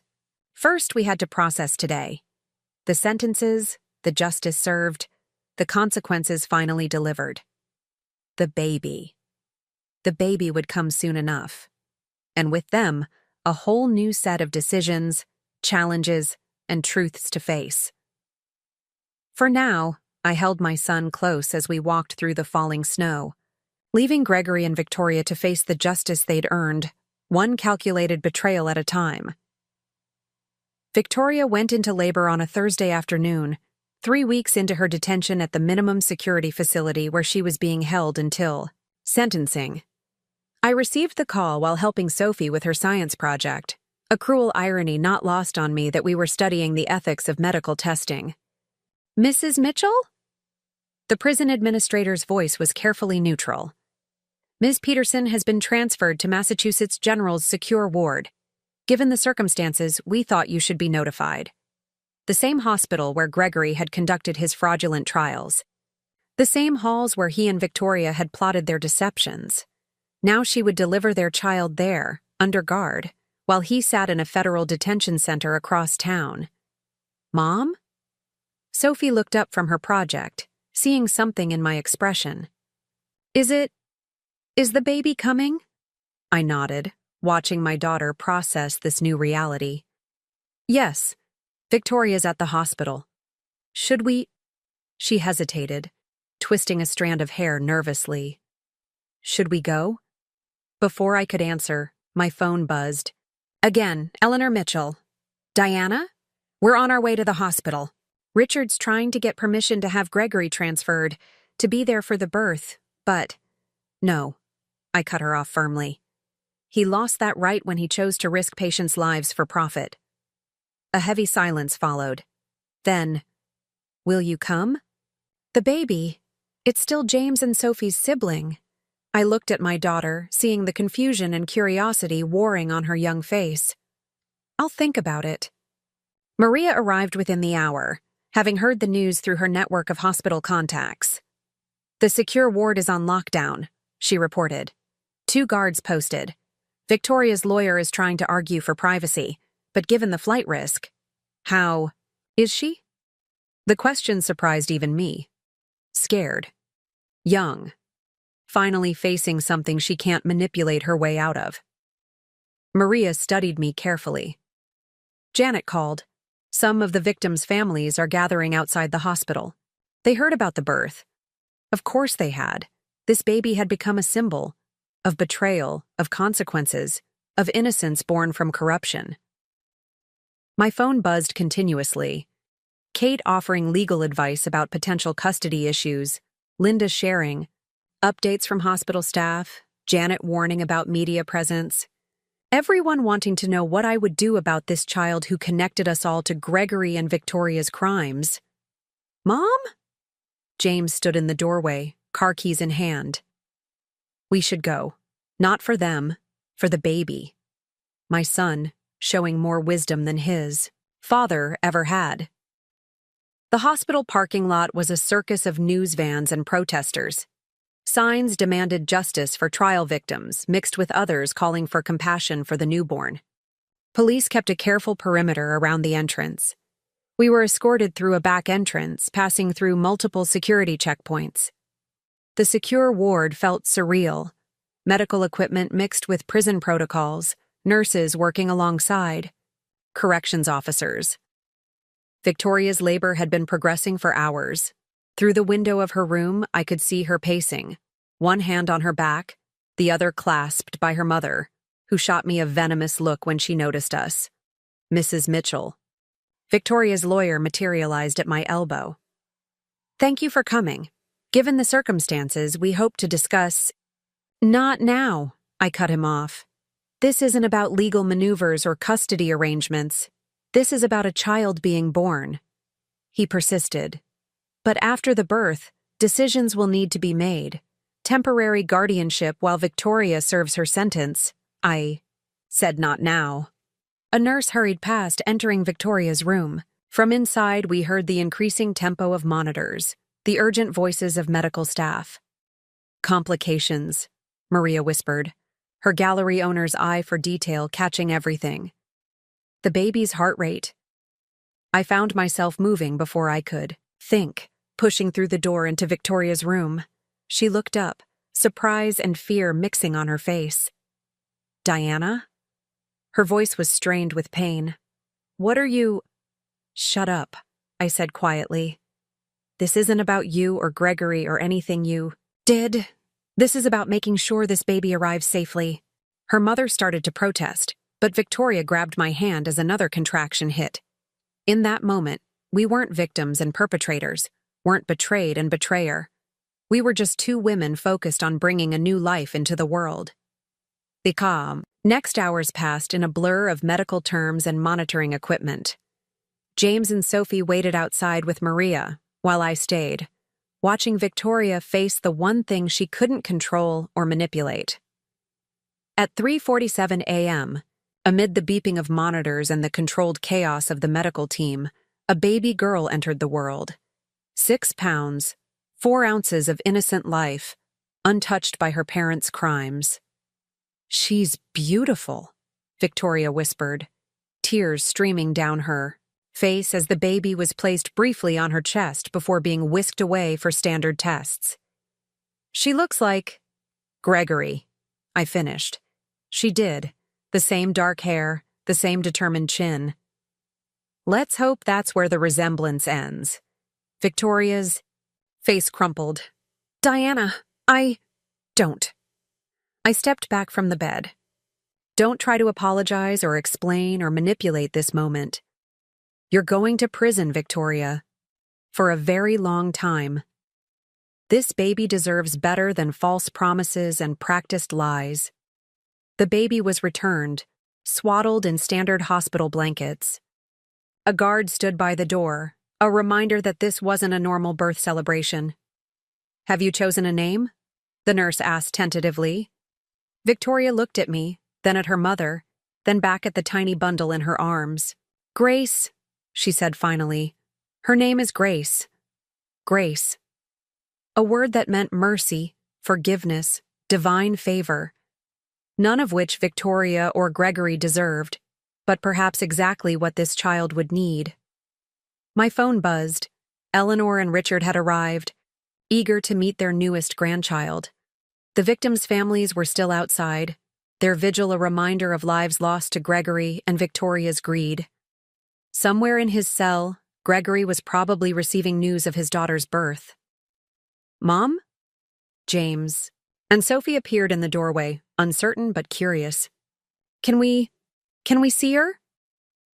I nodded, watching my children approach their new sister. Sophie reached out tentatively, touching Grace's tiny hand.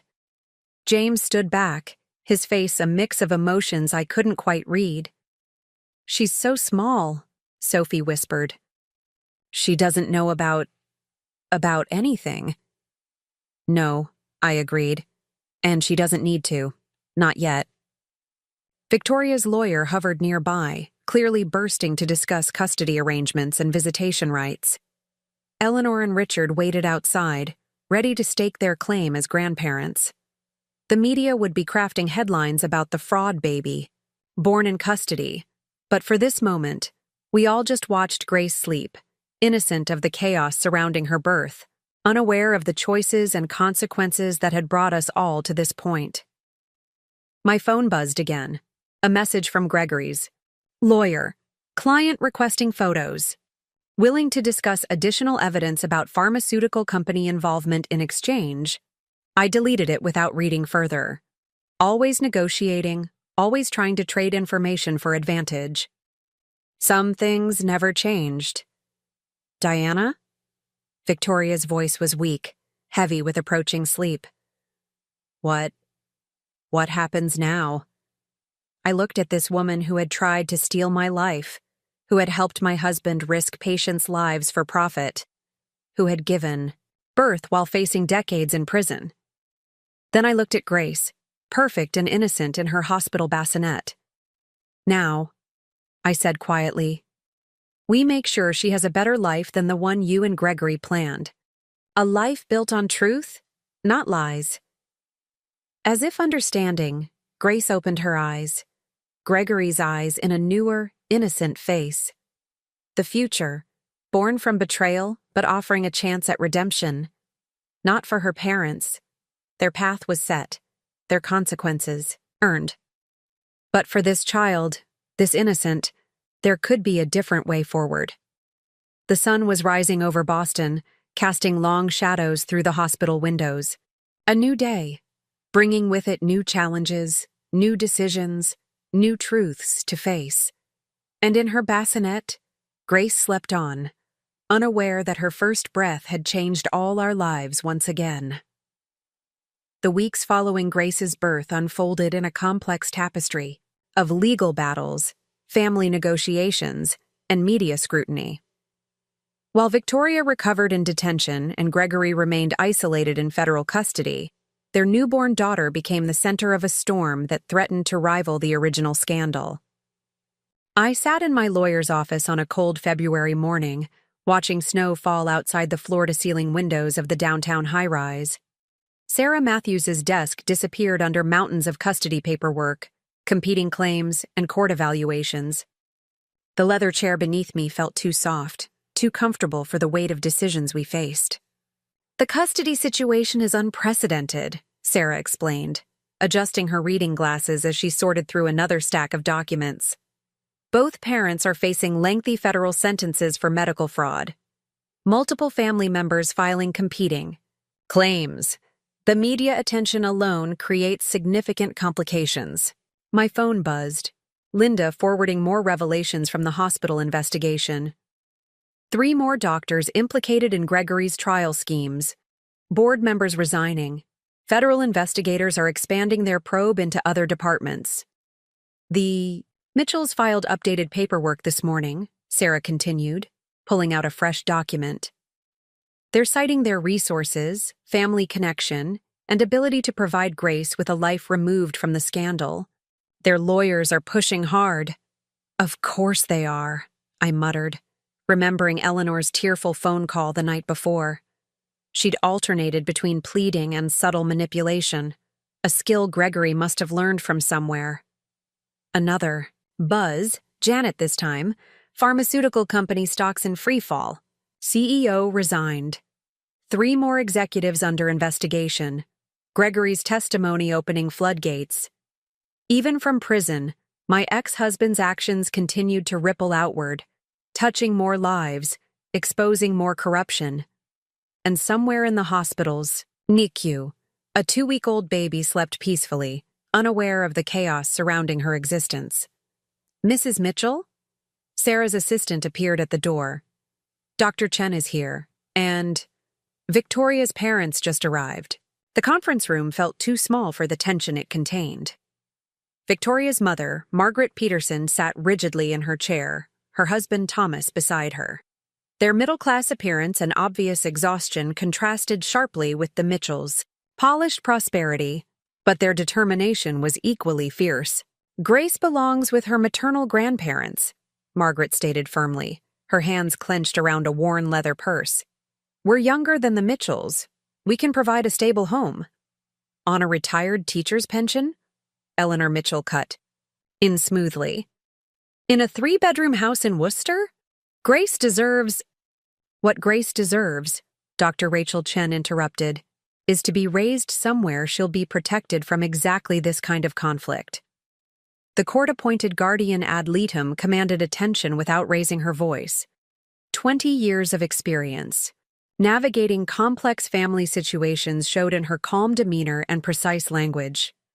I've reviewed all the custody claims, she continued, opening her portfolio. The Mitchells offer financial security but seem unable to acknowledge the full scope of their son's crimes. Mrs. Peterson, while your devotion to your grandchild is admirable, your continued insistence that Victoria was merely Gregory's victim concerns me. My phone lit up with a message from the NICU nurse. Grace is gaining weight steadily. Strong appetite. She holds on to fingers now. Quite a grip. I smiled despite myself, remembering how Sophie had been the same way as a newborn. The thought of my daughter sent a fresh wave of complexity through an already complicated situation. There's also the matter of Grace's siblings, Dr. Chen continued, as if reading my mind. James and Sophie's relationship with their half-sister will be crucial to her development. How they process this connection, how they handle the public attention. Which is exactly why she should be with us, Eleanor interjected. Away from constant reminders of the scandal, somewhere she can have a fresh start. A fresh start built on denial? The words left my mouth before I could stop them. Like you denied the changes in Gregory? The signs that something was wrong? Eleanor flinched. Richard Mitchell straightened in his chair, legal training kicking in. Now, see here. No, you see here, I continued, surprising myself with the calm in my voice. Grace doesn't need a fresh start. She needs the truth. About who her parents are, about what they did, about everything. She deserves that much. My phone buzzed again. Gregory's lawyer trying another angle. Client willing to sign over full parental rights in exchange for consideration at sentencing, eager to discuss terms. I deleted it without reading further. Even now, he was trying. To negotiate, to trade pieces of his children's lives for personal advantage. Diana is right, Dr. Chen said into the tense silence, which is why I'm recommending something different entirely. All eyes turned to her. I'm recommending that custody of Grace Mitchell be awarded to Diana Pierce Mitchell, with structured visitation rights for both sets of grandparents. The room erupted. Margaret Peterson's "absolutely not" collided with Eleanor Mitchell's "you can't be serious." Thomas Peterson began listing reasons why his family should have priority, while Richard Mitchell cited legal precedents about grandparents' rights. Through it all, Dr. Chen remained calm. Mrs. Mitchell has demonstrated remarkable strength and judgment throughout this situation. She exposed the fraud while protecting her own children. She handled the media attention with grace. Most importantly, she understands exactly who and what Grace's parents are, without either denying their crimes or using them as weapons. She's the reason our daughter is in prison, Margaret protested. No, I corrected quietly. Victoria's actions put her in prison, her choices, her decisions to help hide patient deaths for profit. My phone lit up with another message. James. This time. Mom? The social worker said we might be able to visit Grace today. I want her to know she has a family who'll tell her the truth. The truth. It had started this whole journey. One hidden receipt leading to exposed fraud. One phone call revealing years of betrayal. Now the truth could guide us forward, helping us build something new from the ashes of what Gregory and Victoria destroyed. If I take custody, I said slowly, there need to be clear boundaries. No negotiations with Gregory or Victoria. No trading visitation for legal considerations. No using Grace as a bargaining chip in their games. Dr. Chen nodded approvingly. Sarah began making notes. Supervised visitation for grandparents, I continued. Structured, documented, with clear guidelines about what can and cannot be discussed. With Grace. She'll know the truth when she's old enough. Not rumors or sanitized versions, but the real story. About her parents, about the lives they risked, about everything. You can't possibly think this is appropriate, Eleanor protested. Having her raised by what? I challenged. By the woman her father betrayed? By the person who exposed their crimes? Or by someone who will make sure she grows up understanding that truth matters more than appearances, that right and wrong aren't negotiable? Margaret Peterson dabbed at her eyes with a crumpled tissue. We just want what's best for her. So do I said more gently. Which is why she needs to be with her siblings, with people who won't hide the truth from her. She deserves the chance to build her own identity, separate from her parents' crimes but not ignorant of them. My phone buzzed one final time, a photo from the NICU nurse. Grace slept peacefully, tiny fingers curled around the edge of her blanket. So innocent, so unaware of the storm surrounding her existence. Dr. Chen began outlining her official recommendations. Sarah drafted preliminary custody agreements. The grandparents' lawyers started negotiating visitation schedules. Through it all, I kept looking at that photo, at this tiny life born from betrayal, but offering a chance at something better. Sometimes, I realized, the best revenge isn't exposure or justice or even truth. Sometimes, it's simply choosing love over bitterness, choosing to build rather than destroy.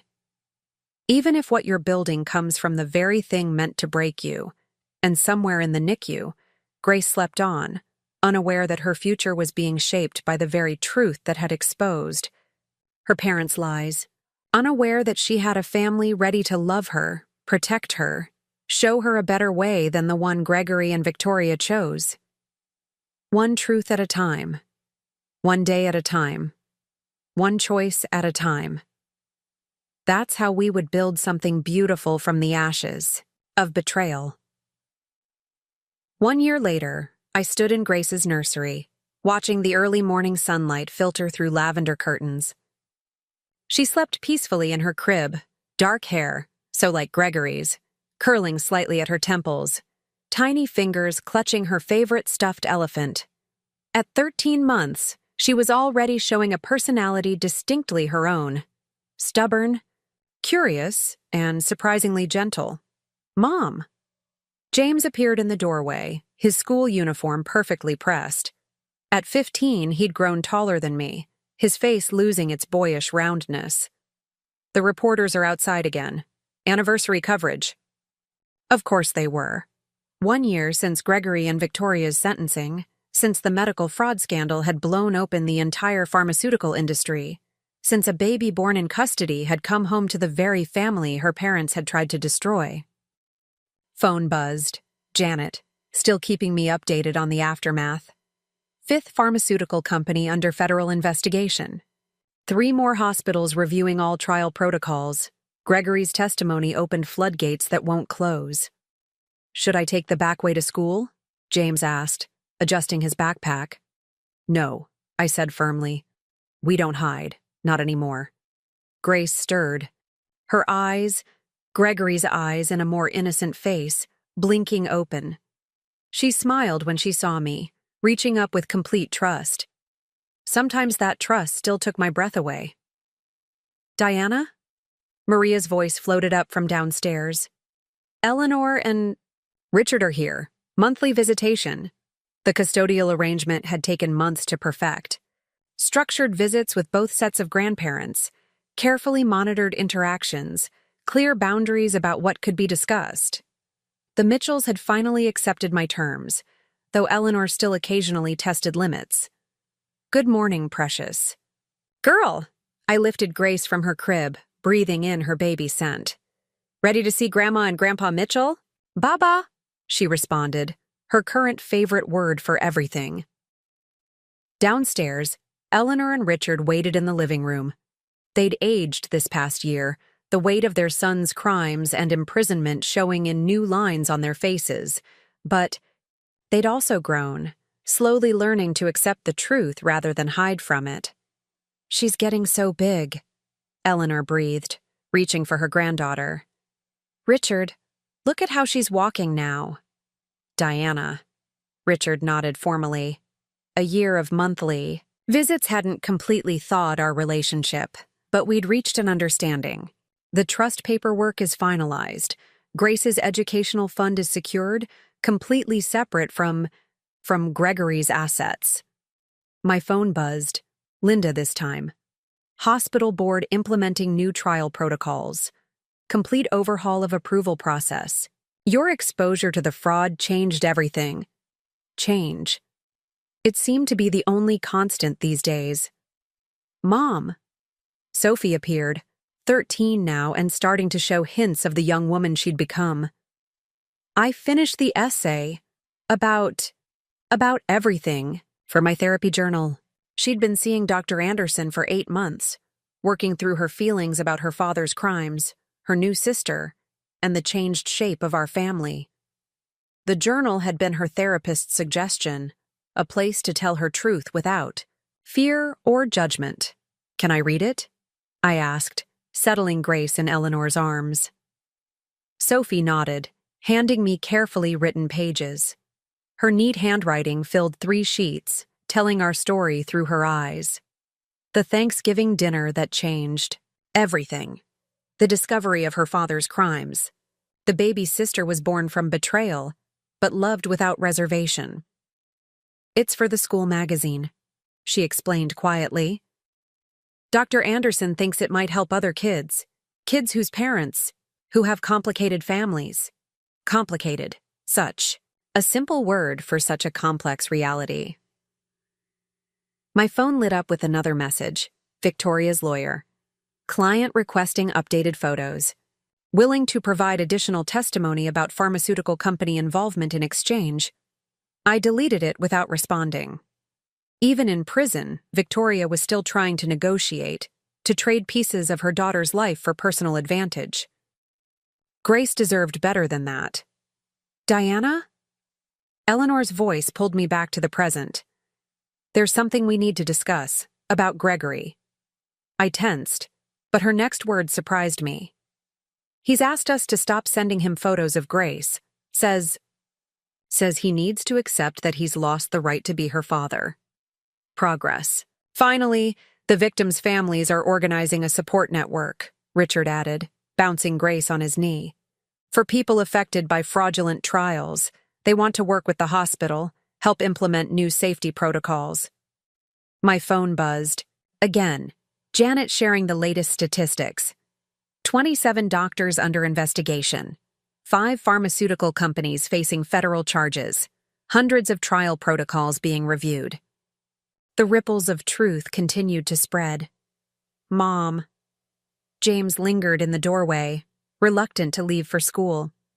Do you think Grace will understand, when she's older, about everything? I looked at my children, James with his questioning eyes, Sophie with her carefully written truth, Grace with her innocent trust, each carrying pieces of this story, each finding their own way forward.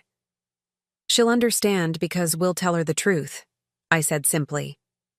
Not just about Gregory and Victoria, but about how love can survive betrayal.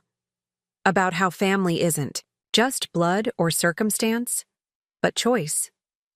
Like you chose her, Sophie said softly. Even after everything they did. I chose all of you, I corrected. Every day I choose this family. This is the truth. This way forward.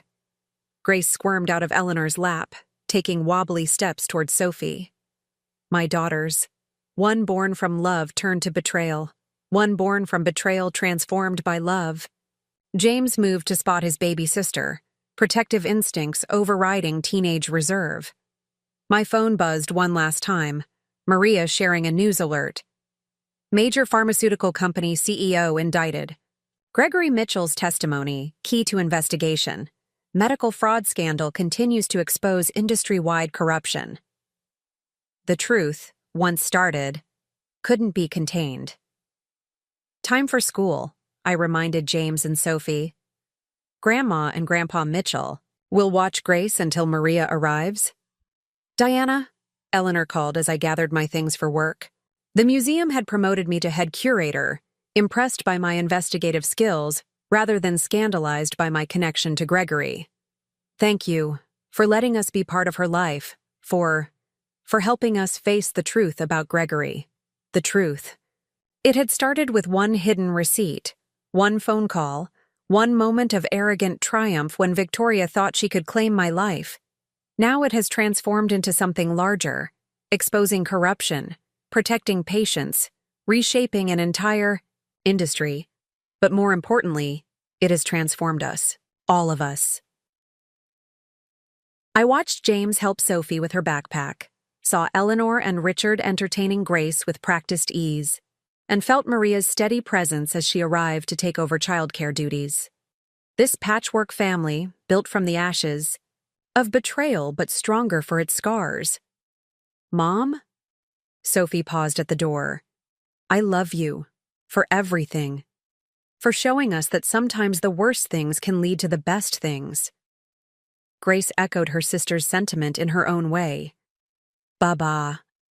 And I knew, in that moment, that we'd done more than just survive Gregory and Victoria's betrayal. We'd alchemized it into something precious. Truth strong enough to protect future patients. Love strong enough to transcend biology. Family strong enough to weather any storm. Sometimes the best revenge isn't exposure or justice or even truth.